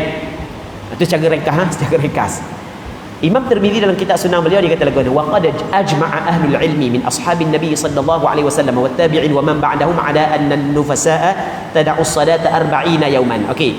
Hak yang kata Imam Tirmizi sesungguhnya telah ijma' ahli ilmu daripada kalangan para sahabat Nabi, para tabi'in dan ulama selepas mereka bahawasanya perempuan yang keluar darah nifas perlu meninggalkan solat selama 40 hari.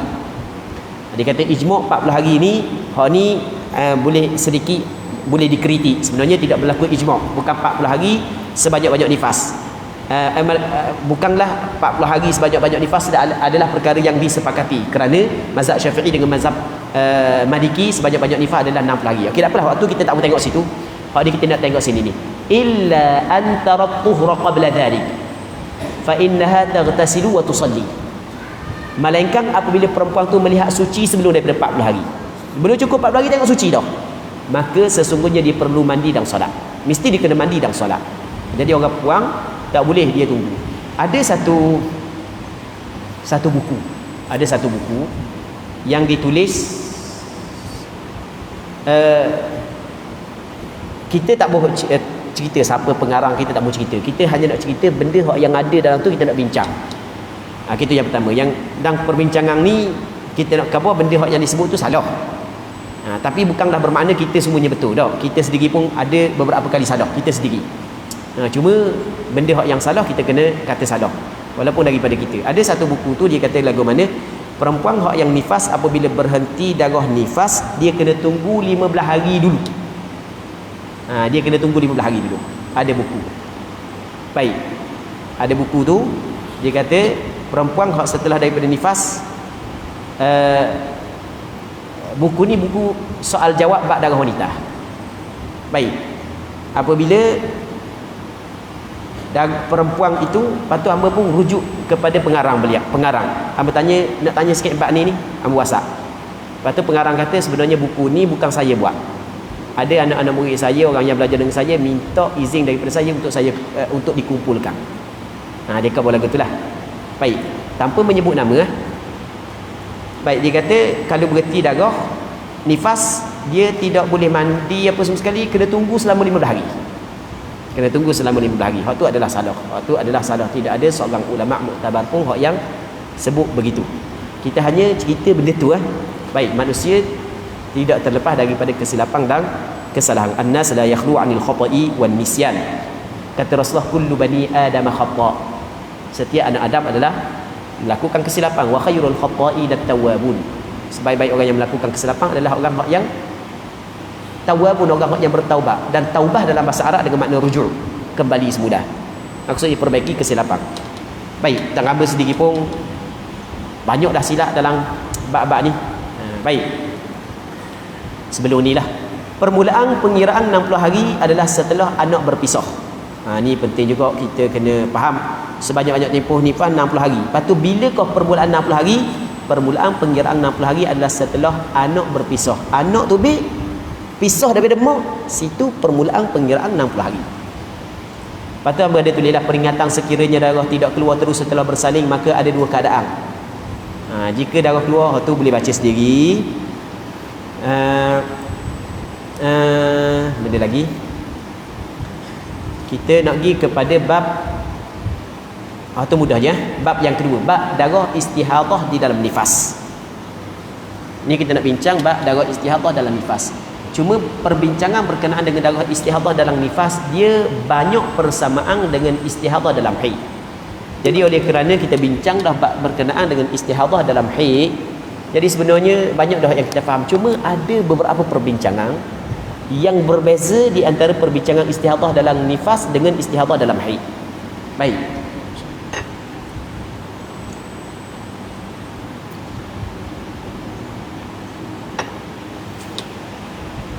Perempuan mustahadah dalam nifas iaitu perempuan yang melihat darah setelah bersalin melebihi 60 hari tanpa berhenti. Kalau darah berhenti dulu, Lepas tu mari pula lepas daripada hari ke-60, maka darah mari pula pada hari ke-60 adalah darah haid. Hak tu kita cerita dah dulu. Tempoh suci di antara nifas dengan haid pada perbincangan awal lagi kita bincang. Okey. Kemudian perempuan mustahadah dalam nifas seperti perempuan mustahadah dalam haid, iaitu ada 7 bahagian. Cuma ada sebahagian daripada ulama dia katakan, ulama mazhab Imam Syafi'i dia kata sebenarnya pembahagian istihadah dalam nifas bukan 7, hanya 5 sahaja. Antara mereka yang berpandangan sedemikian adalah kitab Taqrirat As-Sadidah. Cuba tengok betul tak dalam kitab Taqrirat As-Sadidah. Betul tak? Cek tak? Cuba cek kejap. Zuci tengok dalam kitab Taqrirat As-Sadidah. Tak silap ingat dia sebut kata ada 5 bahagian je. Jadi ada sebahagian daripada ulama mazhab Imam Syafi'i mengatakan daripada tidak boleh nak tasawur, tidak boleh nak tasawur, tidak boleh nak buat gambaran istihadah yang ke-6 dan yang ke-7. Jadi dikata ada boleh ada 5 je. Tengok dalam kitab Taqdirat Sadidah pada nota kaki. Tak silap ingat dah. Ada tak disebut?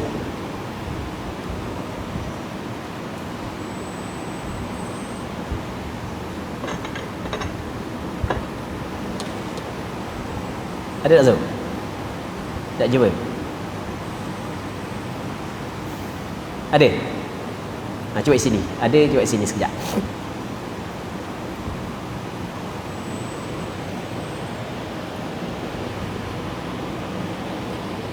Okay, dalam kitab Taqrirat As-Sadidah dikata lagu mana? Fa aqsamul mustahadati fin nifas khamsah. Pembahagian mustahadah dalam nifas ada 5 sahaja.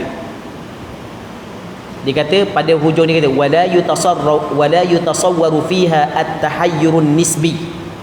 Tapi wa ba'dhum sawwarah. Dia kata tidak dapat nak buat gambaran tahayyur. Maksud dia tahayyur mutahayyirah nisbi. Dipanggil mutahayyirah nisbiyah, sama dengan muqayyadah. Nisbi maksudnya ingat kadar lupa waktu, ingat waktu lupa kadar. Tapi wa ba'dhum sawwarah. Sebahagian daripada ulama fiqh membuat gambaran. Jadi kita ambil pandangan yang sebahagian yang lain. Ada 7 bahagian. Jadi kita pecah kepada 7 bahagian. Pertama, mubtada'ah mumayyizah. Mubtada'ah ialah perempuan yang pertama kali datang darah nifas dan tidak pernah didatangi darah nifas sebelumnya. Mumayyizah pula ialah perempuan yang melihat darah yang keluar melebihi 60 hari itu memiliki sifat kuat dan sifat lemah. Hukumnya darah yang sifat kuat itu adalah darah nifas, manakala darah yang sifat lemahnya itu adalah darah istihadah. Mudah je. Sama kan? Perempuan ni lepas daripada beranak, siapa ke 61 ada darah. Siapa ke 61 ada darah. Lepas tu kita tanya dia, ada darah kuat, darah lemah ke tak? Ada kata. 35 darah kuat. Start daripada 36 darah kuning gitu. Siapa ke 61? Gitu 35 hari ada faham awak. Cuma awak tidak tahu hari ke-36 sampai ke-60 tu istihadah, melainkan apabila awak duduk pada hari ke-61. Dah solat saya. Qada pula. Kayak gitu dah. Jangan buat cilong-cilong lah, sebab dia rasa terbebang dah. Awak kena qada pula. Dia rasa terbebang dah. Kita pula menambahkan beban dia.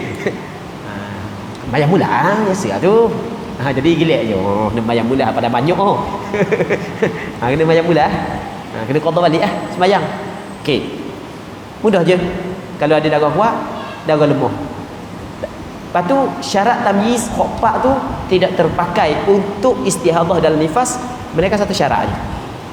Dengan syarat darah yang sifat kuat itu tidak melebihi sebanyak-banyak nifas. Itu syarat dia tu je. Jangan darah kuat melebihi sebanyak-banyak nifas. Dah kalau melebihi sebanyak-banyak nifas, lepas tu dia kena kembali kepada kategori yang kedua. Okey.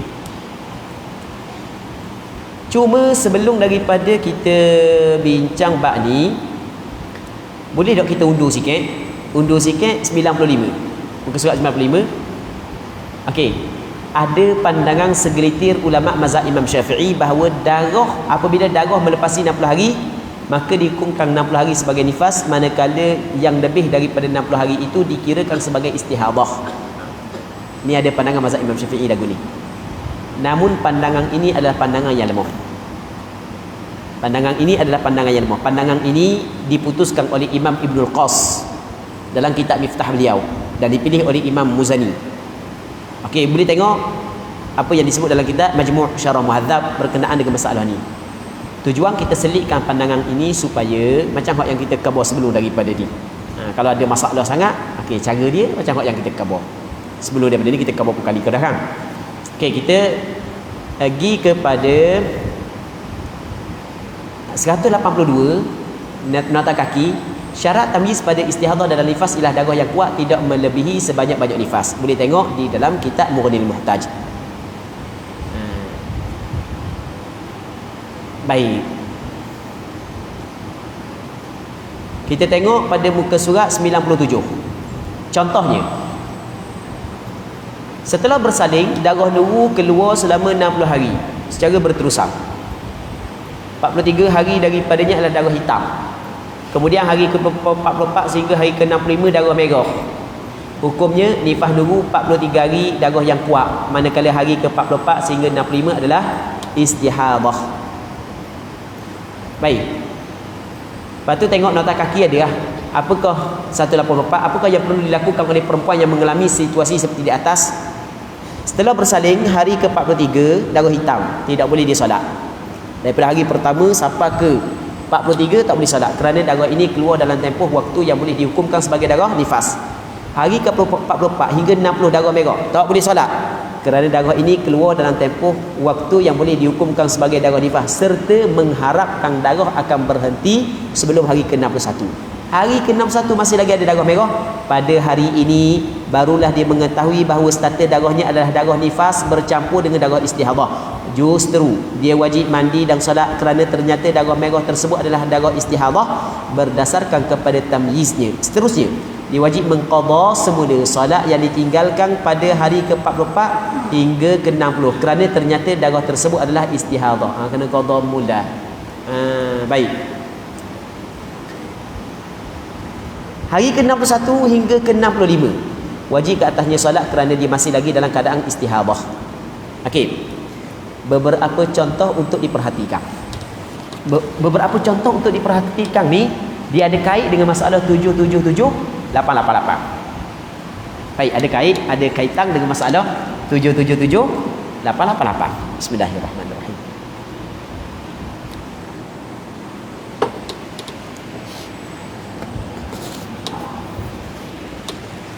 Tiga 30 hari darah hitam, 10 hari darah merah, 10 hari darah hitam, 20 hari darah merah. Sudahlah. 30 hari darah hitam, 10 hari darah merah, 10 hari darah hitam, 20 hari darah merah. Darah merah duduk di antara dua darah hitam, jadi kuat. Lepas tu darah merah keluar berterusan sehingga melepasi 60 hari. Jadi bermaknanya nifas dia hanyalah 50 hari sahaja. Hukumnya 30 hari darah hitam campur 10 hari darah merah campur 10 hari darah hitam adalah nifas. Kerana kesemua darah ini adalah darah kuat, termasuklah darah merah yang berada di tengah-tengah dua darah hitam itu. Kerana darah merah itu berada di tengah-tengah dua darah hitam yang kedua-duanya layak untuk dijadikan nifas. Faham? Jelas 20 hari darah merah istihadah kerana ia adalah darah yang lemah. Boleh kita tengok situ. Okey, ni yang pertama. Yang kedua, jika darah hitam yang kedua itu melepasi 60 hari. Kita ada hitam, merah, hitam, merah. Ni kita buat contoh lain. Hitam, merah, hitam. Jika darah hitam yang kedua itu melepasi 60 hari, maka hukumnya sama dengan perempuan yang haid melihat darah hitam 7 hari, kemudian darah merah 7 hari, kemudian darah hitam 7 hari. Jelas tak? Hitam 7 hari, merah 7 hari, hitam 7 hari. Contohnya 25 hari darah hitam, 20 hari darah merah, 25 hari darah hitam. Jadi semua sekali berapa? 70 hari kan? 25 campur 20 campur 25 jadi 70, lebih daripada 60. Tengok darah hitam yang kedua darah hitam yang kedua keluar melebihi 60 hari. Darah hitam yang kedua keluar melebihi 60 hari. Darah hitam yang kedua keluar melebihi 60 hari. Hukumnya 20 hari darah hitam adalah nifas. Manakala 20 hari darah merah berlaku khilaf antara Imam Ibn Hajar dengan Imam Ramli. Kita cerita dah sebelum daripada ni. Dan 25 hari darah hitam yang kedua adalah istihadah. Boleh Okey, yang ketiga, jika darah merah yang kedua itu melepasi 60 hari, maka hukumnya sama dengan perempuan yang haid. Perempuan haid yang melihat darah hitam 8 hari, kemudian darah merah 8 hari, kemudian darah hitam 8 hari. Kalau darah merah, saat ni darah merah dah melepasi 60. Lepas tu darah hitam yang kedua melepasi 60. Itu sama dengan 777. Nampak? Hak ni pula darah merah tu melepasi 60. Jadi tidak boleh kita nak gabung darah hitam dengan darah merah untuk dijadikan haid. Sebab melepasi 60. Jadi darah hitam pertama saja haid pula, nifas, tukar. Darah hitam saja nifas, darah merah istihadah, hitam berikutnya juga istihadah. Contohnya 35 hari darah hitam, 30 hari darah merah, campur. Jadi 65 dah. Lepas tu 20 hari darah hitam. Hukumnya 35 hari darah hitam dihukumkan nifas, manakala 30 hari darah merah dan 20 hari darah hitam yang kemudian itu adalah istihadah. Dalam kitab Risalah Al-Allamah Baqusyair yang disebut dalam kitab Al-Fatawa Al-Fiqhiyah Al-Kubra karangan Imam Ibn Hajar Al-Haytami, kita gini, dia ada seorang ulama Yaman, ulama besar. Ulama Yaman, ulama besar yang dikenali sebagai Al-Allamah Baqusyair. Ulama Yaman, ulama besar yang dikenali sebagai Al-Allamah Baqusyair. Yang mana beliau hidup sezaman dengan Syekh Ibn Hajar Al-Haytami. Dia ulama besar dan dia memang mengambil berat tentang permasalahan wanita. Baik, mengambil berat tentang permasalahan darah wanita. Jadi apabila dia buat kajian terhadap permasalahan darah wanita mengikut pandangan mazhab Imam Syafi'i, ada tempat-tempat yang dia muskil. Maka dia pun hantar surat tulis hantar kepada Syekh Ibn Hajar, minta respon daripada Syekh Ibn Hajar. Dan kita jawapan Syekh Ibn Hajar terhadap kitab Al-Allamah Baqusyair di antara kitab yang cukup penting dalam rujukan fiqh darah wanita menurut pandangan mazhab Imam Syafi'i. Baik. Jadi dalam kitab ni ada sebut bab ni. Kita nak cerita gitu je. Tapi kitab ni dicetak bersama dengan Fatawa Fiqhiyah Al-Kubra. Baik. Dan sampai ke sekarang ulama-ulama daripada Yaman khususnya Hadramaut cukup mengambil berat tentang fiqh darah wanita. Sampai ke orang Yaman sendiri kata kalau mu nak haid mu kena haid di Hadramaut. Tapi apa lupa perkataan Arab tu. Haid Hadramaut, pusaka di Zabid ke di mana? Ana lupa. Dia kata kalau bab pusaka di sana, bab haid di Hadramaut. Ana lupa perkataan dia. Sampai ke sekarang. Dan sampai ke sekarang pun yang penulisan-penulisan baru berkenaan dengan bab darah wanita ramai dari kalangan ulama-ulama daripada Hadramaut, daripada Yaman. Dalam risalah Al-Allamah Baqusyair yang disebut dalam kitab Al-Fatawa Al-Fiqhiyah Al-Kubra, ada sebut perkara yang kita cerita saat ni. Okey. Adapun jika ada darah lemah sebelum darah kuat, maka penjelasannya seperti di bawah. Hak ni panjang sikit ni. Hak ni memang panjanglah sikit. Jadi tadi kita kata darah kuat, lepas tu darah lemah. Jelas dah tu. Kalau sekiranya datang darah lemah dulu baru darah kuat, mana pula? Di sini ada perincian yang panjang. Dan perincian ni memang cukup panjang jugalah. Ni kena tarik nafas panjang sikit ni. Apa kena rehat sekejap. Apa jawab soalan tu. Lepas tu kalau dah kita sambung balik. InsyaAllah. Okey, kita ada soalan. Kita jawab sekejap. Lepas tu nanti kita akan sambung balik. Soalan, hari ke-10 suci, darah saya keluar warna coklat gelap dan merah, sakit seperti segugu. Warna coklat gelap dan merah. Dia coklat gelap dan merah. Jadi kita kena tahu dulu coklat gelap dengan merah mana kuat? Orang puan boleh tahu lah. Mungkin orang puan lebih tahu coklat gelap dengan merah tu mana lebih kuat daripada sudut warna. Puang hak yang boleh menentukan. Puang kata coklat pekat, coklat gelap tu adalah lebih kuat berbanding dengan merah. Baik, mana tak nak tahu mana lebih kuat? Kalau dia kata merah lebih kuat. Okey, kalau merah lebih kuat, contoh je lah kan. Coklat gelap ni rendah daripada merah, maka masih lagi dihukumkan merah kerana ada merah. Sebab kita khabar dah sebelum ni, kalau hitam dengan merah, hitam nombor satu, yang kedua merah. Kalau campur hitam dengan merah, kira hitam lagi. Kalau merah campur dengan kuning, kira kuning. Tidak bertukar menjadi merah, mereka mesti kena merah lagi. Jadi hak yang menentukan coklat gelap dengan merah ni mana lebih kuat, orang puang sendiri. Okey. Darah berterusan sehingga hari ke-15. Cukup suci. Darah keluar seperti darah haid kebiasaan, iaitu warna merah gelap dan coklat hitam. Hari ke-16 darah saya sudah di hujung-hujung, berwarna coklat, keperangan.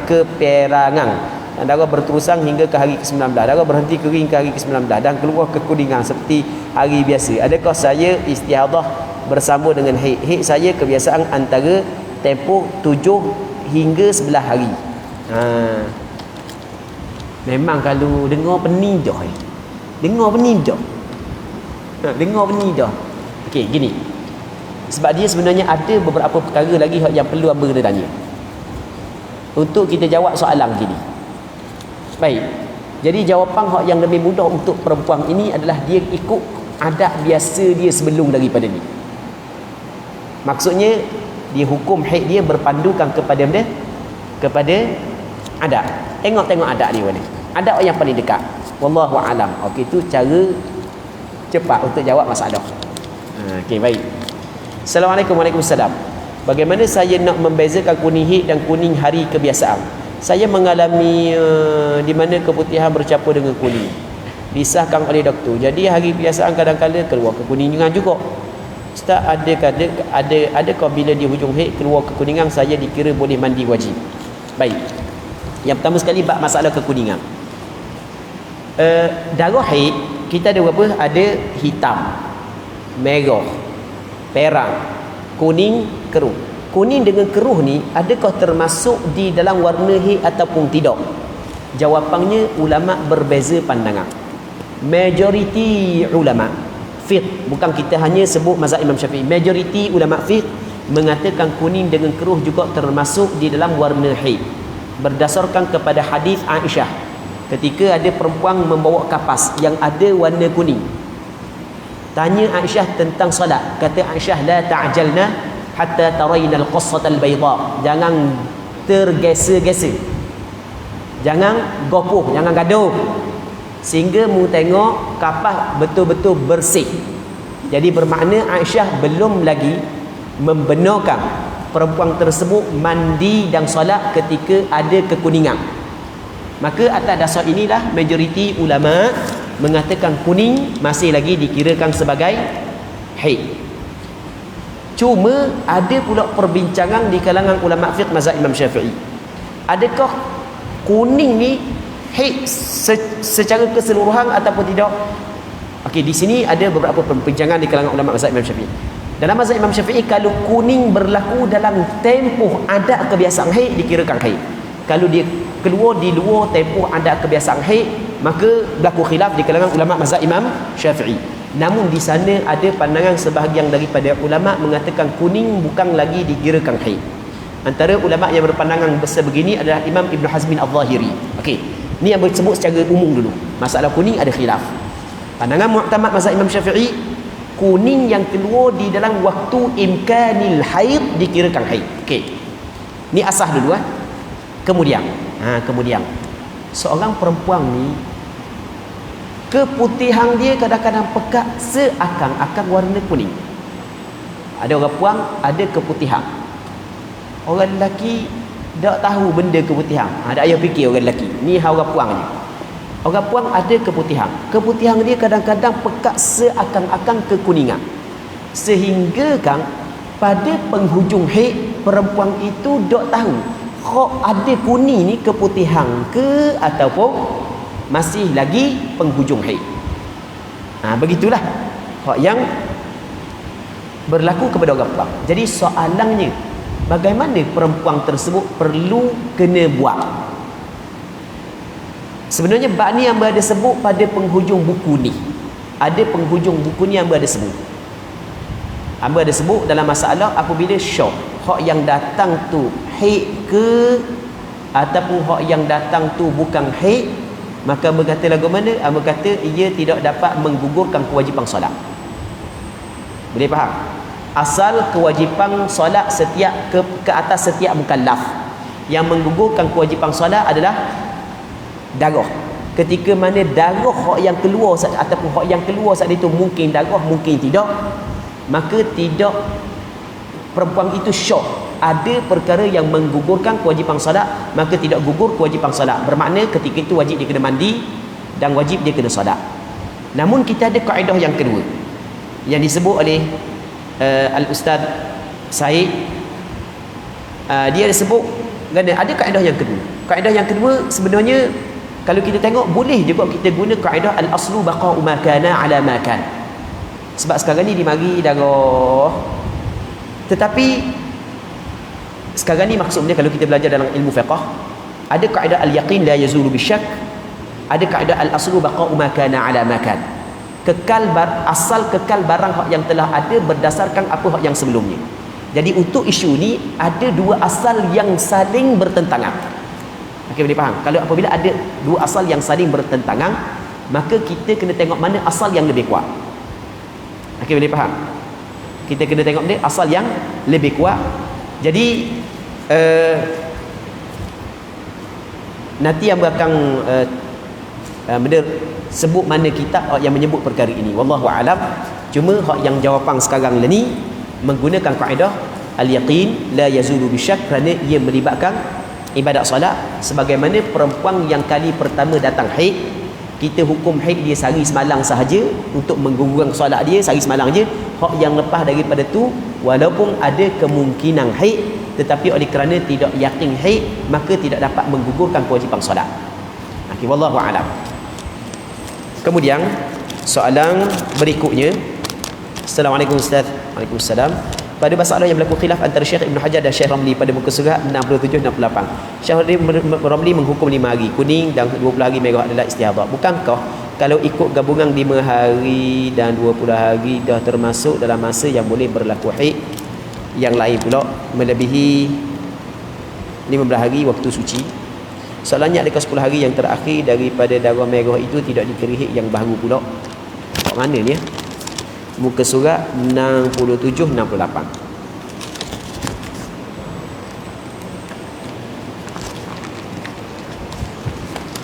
Baik. Surat 67-68. Masalah mana Pada masalah yang berlaku khilaf antara Syekh Ibn Hajar dan Syekh Ramli pada muka surat 67-68. Syekh Ramli menghukum 5 hari kuning dan 20 hari merah adalah istihadhah. Mana? Okey, 5 hari kuning, 20 hari merah adalah istihadhah. Syekh Ramli dan Khatib Asy-Syirbini pada muka surat 68. Baik. Bukankah soalan dia, kalau ikut gabungan 5 hari dan 20 hari dah termasuk dalam masa yang boleh haid? Gabungan 5 hari dan 20 hari dah. Betul ke? Bukankah kalau ikut gabungan 5 hari dan 20 hari dah termasuk dalam masa yang boleh berlaku haid? Yang lain pula melebihi 15 hari waktu suci. Soalannya, adakah 10 hari yang terakhir? Nampak dah. Okey. Soalan dia gini. Kan kita buka kat ni ya. Nak nampak sikit, boleh faham sikit ni. Muka surat 60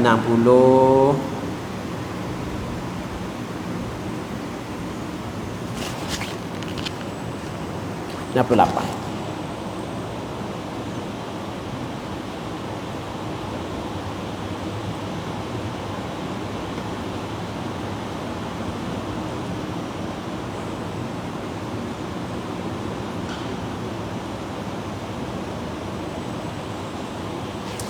Okey.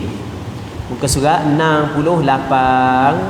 Hak ni hak atas ni, dia musykil atas ni. Kan hak masalah dia kata hak Imam Ibn Hajar tak ada isu lah. Ibn Hajar sebab 5 hitam dengan 5 kuning ni haid, 20 hari merah istihadhah. Bab Imam Ramli dengan Khatib Asy-Syirbini dia kata gimana? Okey, 5 hari hitam haid. 5 hari hitam haid. Lepas tu 5 hari kuning adalah istihadah. Lepas tu 20 hari merah semua istihadah. Dia kata kang 5 hari kuning kita kata istihadah. Istihadah kan suci.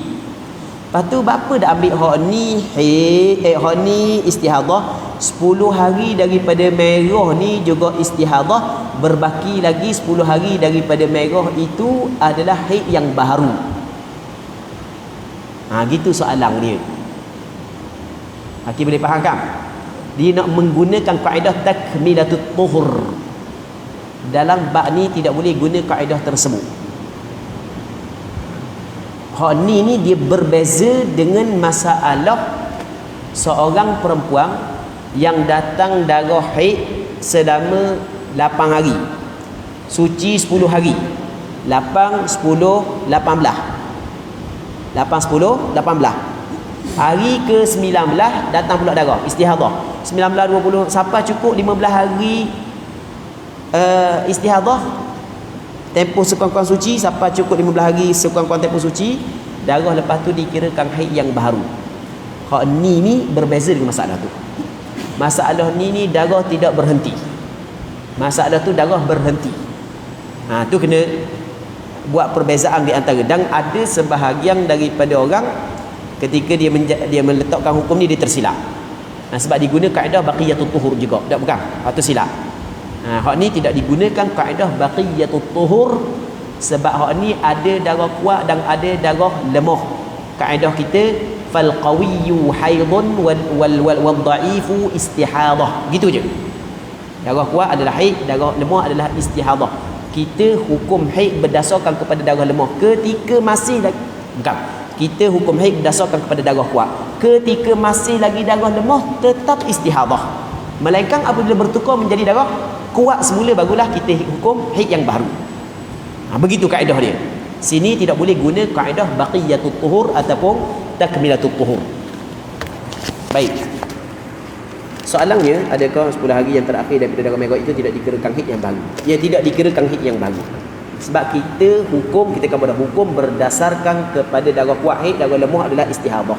Dia tidak boleh dikira haid yang baru melainkan apabila dia datang darah kuat balik. Okey, tu kita kena faham Ini lagi ni Ya, habis soalannya. Kemudian kita sambung berkenaan dengan istihadah dalam nifas.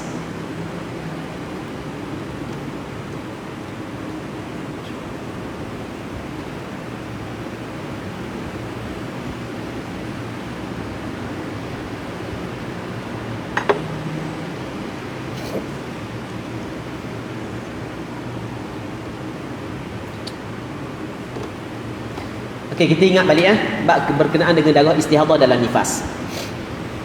Seorang perempuan lepas daripada bersalin keluar darah nifas. Sekurang-kurang nifas 1 lahzah. Kebiasaan nifas 40 hari. Sebanyak-banyak nifas 60 hari. Sekiranya perempuan keluar darah melepasi 60 hari. Jangan kata keluar darah nifas melepasi 60 hari. Situ dah tepatlah. Ustaz, saya nak tanya sikit saya darah nifas saya lebih daripada 60 hari kita kata ada tepat lagu tu. Awak dah boleh tanya saya dah kalau gitu sebab awak letak dah hukum. Sebab darah nifas lebih daripada 60 hari. Awak letak dah hukum tu darah nifas lebih daripada 60 hari. Macam orang tanya. Nak tanya sikit betul. Saya darah haid saya 18 hari. Awak letak hukum dah darah haid 18 hari. Nak tanya benda lagi. Awak letak hukum dah. Dia bukan kata darah haid 18 hari dah. Benda gitu. Benda kata ni. Darah lebih daripada 15. Darah 18 hari. Jangan kata darah haid. Dak kena dulu lagi darah saya nak tanya sikit ni. Bab darah haid Mana? Darah haid saya 18 hari. Lepas tu nak tanya bab benda lagi. Darah haid 18 hari dah. Dia tak boleh kata gitu. Faham tak sadah mana dia? Okey. Jadi orang perempuan ni darah nifas dia keluar ataupun darah lepas bersalin keluar melepasi 60 hari. Sedangkan sebanyak-banyak nifas 60 hari tanpa berhenti 60. Dak berhenti sikit. Dak kat nak berit lah dia. Dak berhenti juga. Tahu lah naik berit. Dak berhenti juga. Okey, hari ke-61 ada lagi. Perempuan ini adalah perempuan mustahadah dalam nifas. Perempuan mustahadah dalam nifas ada pandangan Dia ada 5 bahagian sahaja. Ada pandangan ada 7 bahagian. Okey, yang pertama adalah dia ni mubtadaah mumayyizah. Mubtadaah mumayyizah dengan mu'tadah mumayyizah hukum dia sama. Mubtadaah mumayyizah maksudnya dia kali pertama datang darah nifas. Dia bukan mesti kali pertama beranau. Dia dalam kitab dia kena kata ni kali pertama datang darah nifas. Sebab mana kena kata kali pertama datang darah nifas? Sebab mungkin orang perempuan tu beranak tak ada nifas, kena kata kali pertama datang darah nifas. Okey, perempuan ni kali pertama datang darah nifas. Sebelum ni tak pernah datang pun darah nifas. Okey. Ataupun ni kali pertama beranak, tiba-tiba direct sampai ke 61, 62 ada lagi tak berhenti-berhenti darah. Maka hukum dia darah yang kuat adalah haid nifas, darah yang lemah adalah istihadah. Tapi dengan satu syarat. Syarat darah kuat jangan lebih daripada 60 hari. Okey, baik. Selesai situ. Dan kalau lebih daripada 60 hari, nanti awak tengok dalam kategori yang kedua. Okey. Tadi kita ada cerita beberapa syarat mesti darah kuat datang dulu baru datang darah lemah. Okey, kita nak cerita pula ada pun jika darah lemah sebelum darah kuat. Maka penjelasannya seperti berikut. Orang puan ni tubik darah lemah dulu baru kuat, darah kuat. Lepas daripada bersalin tubik darah lemah, lepas tu baru darah kuat, lepas tu darah lemah pula lebih daripada 60 hari. Bang warna pun orang puan ni. Hukum dia. Okey, kita tengok hukum dia ya. Contohnya setelah bersalin Fatimah terus didatangi darah merah selama 10 hari. Kemudian darah hitam 40 hari. Kemudian darah merah 20 hari. Tengok. Darah merah selama 10 hari. Merah dulu. Lepas tu darah hitam 40 hari. 50. Kemudian darah merah pula 20 hari. Berapa orang? 70. Lebih daripada 60. Hukumnya 10 hari darah merah adalah istihadah. Sama. Darah lemah istihadah. Darah kuat adalah nifas. Darah lemah adalah istihadah. 10 hari darah merah adalah istihadah. Kerana ia adalah darah lemah. Kita hukum darah kuat, nifas, darah lemah, istihadah. 10 hari tu istihadah. Jadi wajib dia kena qada balik sembahyang. Okey, baik. 40 hari darah hitam adalah nifas. Kerana ia adalah darah kuat. 20 hari darah merah yang akhir adalah istihadah. Kerana ia adalah darah lemah. Oleh itu, Fatimah masih lagi dalam kategori mumayyizah. Mumayyizah lagi. Ni kita buat contoh ni. Gua ni. Tengok sendiri tu Okey, kemudian yang kedua, darah lemah kurang daripada 15 hari. Asal ni memang darah lemah kurang daripada 15 hari Yang kedua, darah lemah kurang daripada 15 hari kok. Dan sebelumnya ada suci. Maksudnya lepas beranak dah tubik lalu darah. Lepas tu tubik darah lemah dulu. Darah lemah kurang daripada 15 hari. Sebelumnya ada suci. Yang jika digabungkan antara tempoh suci dan darah lemah yang setelahnya itu masih lagi tidak sampai 15 hari. Apa kita kata 15 hari? Tadi kita cerita dah mula-mula tadi. Ingat molek. Tidak dihukumkan sebagai darah nifas yang keluar setelah daripada perempuan bersalin, melainkan mesti darah tu keluar sebelum daripada berlalu 15 hari daripada tempoh bersalin. Kita cerita dah. Lepas bersalin, kalau lepas 15 hari daripada tempoh bersalin baru keluar darah tu bukan nifas. Darah itu adalah darah haid. Perempuan tu tidak ada nifas. Kita syarat tadi kita pesang dah tadi. Kita suruh ingat molek. Sebab ni ada kaitan yang kuat dengan perbincangan dalam bab ni. Kan kita cerita ni antara syarat darah nifas setelah daripada bersalin mesti kena keluar sebelum daripada berlalunya tempoh hari 15 hari. 15 hari ni kena ambil kira. 15 hari ni kena ambil kira ni. Jadi kalau lepas daripada 15 hari baru tubik darah, maka perempuan itu tidak ada nifas. Hak yang ada adalah haid. Okey, tengok. Darah lemah kurang daripada 15 hari. Hak tadi darah lemah kurang daripada 15 hari, tak ada suci sebelumnya. Lepas tu datang darah kuat. Hak ni darah lemah kurang daripada 15 hari. Dan sebelumnya ada suci yang jika digabungkan antara tempoh suci dan darah lemah yang setelahnya itu masih lagi tidak sampai 15 hari. Kalau nak gabung tempoh suci dengan darah lemah selepas tak cukup lagi 15 hari. Contohnya sejurus selepas bersalin, Maimunah tidak keluar darah selama 5 hari. Lepas bersalin tak ada darah 5 hari. Kemudian pada hari ke-6 barulah darah merah mula keluar selama 5 hari. Jadi 10 hari. Darah tak ada darah campur dengan darah merah jadi 10 hari, 5 orang. Kemudian pada hari ke-11 keluar darah hitam selama 50 hari. Kemudian pada hari ke-61, sebab 50 campur 10 jadi 60 dah. Kemudian pada hari ke-61 darah merah keluar selama 10 hari. Okey, hukumnya 5 hari tak ada darah setelah bersalin dikirakan sebagai suci. Wajib perempuan ini solat. Dan perempuan ini wajib kena mandi wiladah. Orang perempuan ni wajib kena mandi wiladah. Adapun perempuan ni bab mandi wiladah. Adapun perempuan yang setelah daripada bersalin terus keluar darah nifas tidak wajib mandi wiladah. Ada satu penulisan yang tersebar sebelum daripada ni, dia kata mana orang puang lepas daripada bersalin walaupun keluar darah nifas tetap wajib mandi wiladah. Itu salah. Itu salah. Itu tak betul. Orang puang setelah daripada bersalin wajib mandi wiladah ketika tak ada darah nifas. Tapi kalau ada darah nifas setelah daripada bersalin, maka tidak wajib dia mandi wiladah. Tak wajib mandi wiladah. Tapi kalau nak mandi biasa boleh ke tak? Boleh, tak ada masalah. Tu tak ada masalah. Oh, hamba malam mimpi kata orang lelaki. Tapi apa bangun tak ada basah pun, mimpi tu mimpi lah, tak ada basah. Tak wajib awak mandi, tak wajib, tak ada masalah. Dah kalau saya nak mandi biasa tak ada masalah, mandi ya. Ada masalah kita kejung dalam patah batu urut pun apa. Tak ada masalah. Cuma tidak ada kewajipan mandi.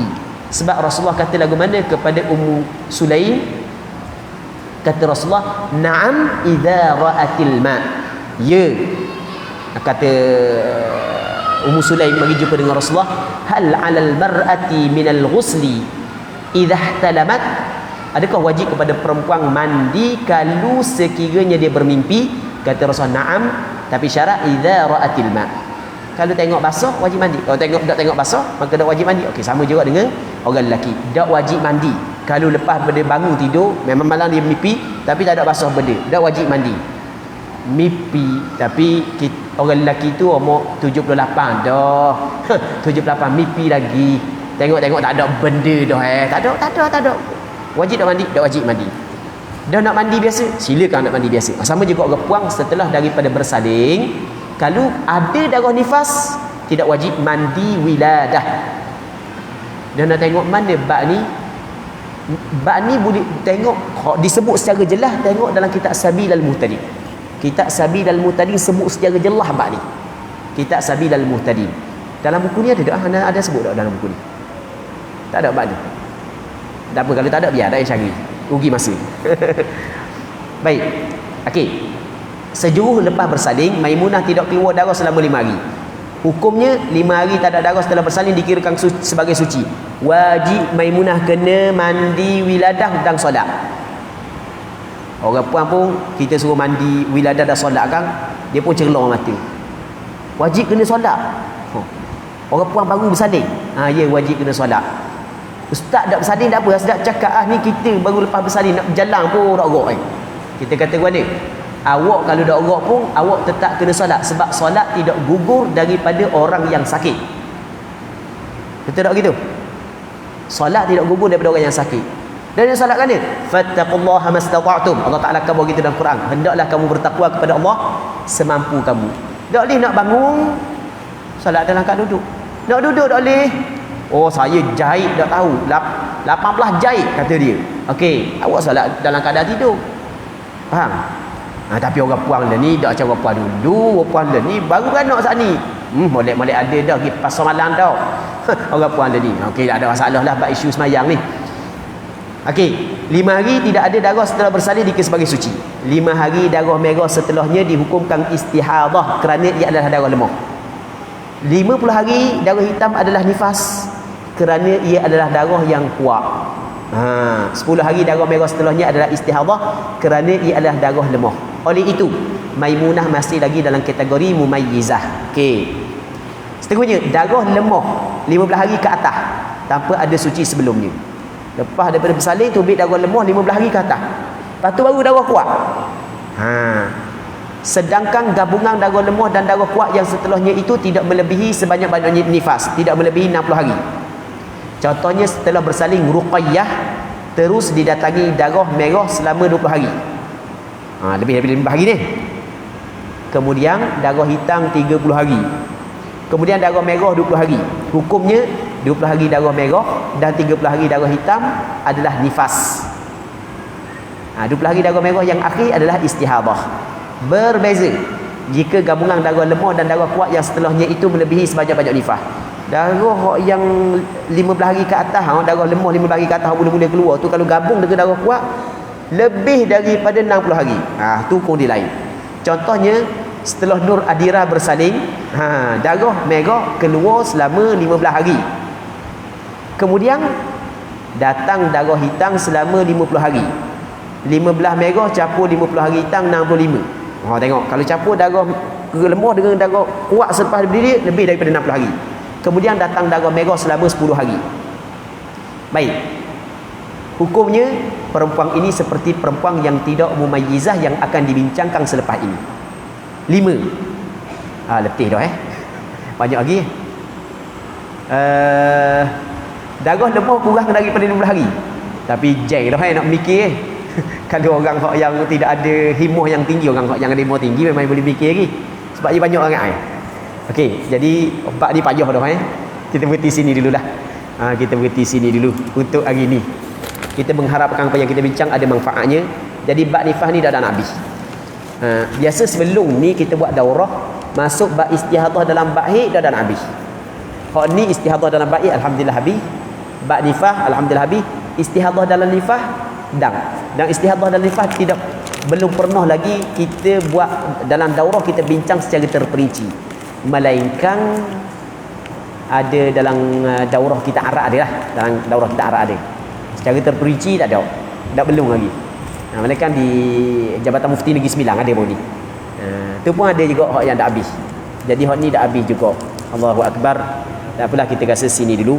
Jadi sebelum daripada kita tutup majlis, sekali lagi hamba ucapkan ribuan terima kasih kepada pengurusi masjid, Tuan Haji Pa kita, yang memberi ruang kepada kita untuk buat daurah di sini. Sebenarnya cadangan untuk buat daurah tu Ustaz Hakim Uthman hafizahullah ta'ala minta berapa kali dah tarikh. Tapi oleh kerana tarikh penuh, jadual padat, jadual penuh, dan jadual jemputan untuk daurah saat ni tu penuh di beberapa buah negeri dalam Malaysia ni. Lepas tu ada sebahagian bersahabat kata dah bila nak buat di Terengganu, negeri lain buat, di Terengganu tak buat. Sudah kita mencari tarikh-tarikh tak ada, penuh dah jadual. Allahu Akbar. Lepas tu hari Rabu baru ni hari Rabu ada orang kabur-kabur hari Ahad dengan Isnin cuti depa wali. Jadi hamba kata moleklah dua buat daurah. Cuma buat daurah ni ialah persiapan nak cari masjid mana. Masjid sini kita kenal belaka. Ada orang cadang buat di Kemamang. Hamba pengurusi masjid juga di Kemamang. Di Kemamang hamba pengurusi masjid, hamba juga di masjid hamba. Tapi oleh kerana mari sini ni kebetulan ada muslimat hak yang kawasan ni hak nak ikut juga. Nak pergi Kemamang jauh pula. Lepas tu hamba kata kawasan ni buat tak buat Kemamang buat kawasan ni. Tu ceritanya. Lepas tu nak cari masjid mana. Ada beberapa masjid hak yang hamba dapat hamba. Hamba kata tak apa masjid. Biasanya sebelum ni hamba nak cara buat masjid. Ustaz Hakim cara. Hamba cara diri. Hamba kata biar telefon ke Tuan Haji kali. Hamba rasa mudah kira kan. Telefon dia. Dah nak tak telefon lagi. Luluh lalu dah. Jadi dia luluh lalu dah lah. Lepas tu hamba pun minta kata Tuan Haji, hak hadir ni budak-budak pelajar-pelajar saja. Lepas tu waktu big sikit sponsor sikit jadi Tuan Haji pun sanggup sponsor juga makanan. Pada asalnya jangkaan kita 100 Tuan Haji kan. Hamba khabar 100. Tiba-tiba hari pertama 400. Jadi kita kena order banyak makanan. Hari kedua ni siap 200 tapi terpaksa kena order makanan pula sebab 300 hari kedua, 300 orang. Jadi kita ucap terima kasihlah kepada pihak pengurusan masjid kerana memberi ruang kepada kita untuk buat daurah di sini.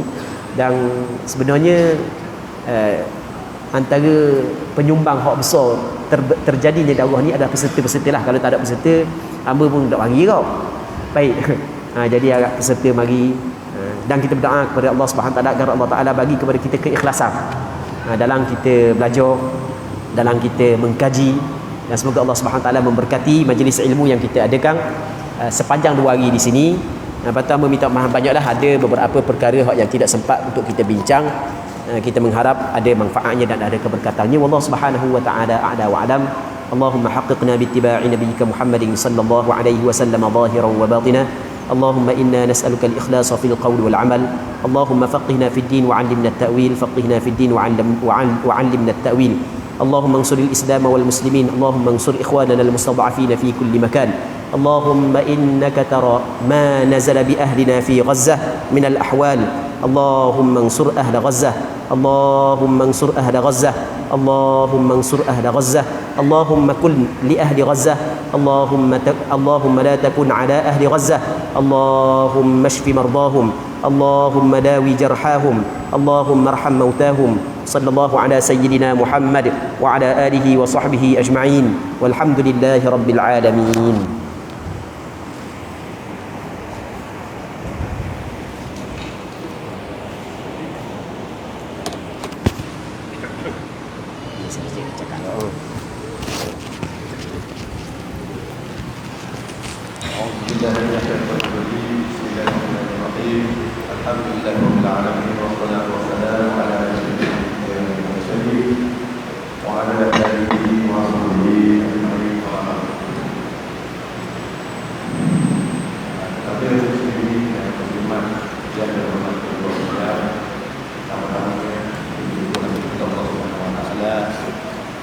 Yang mana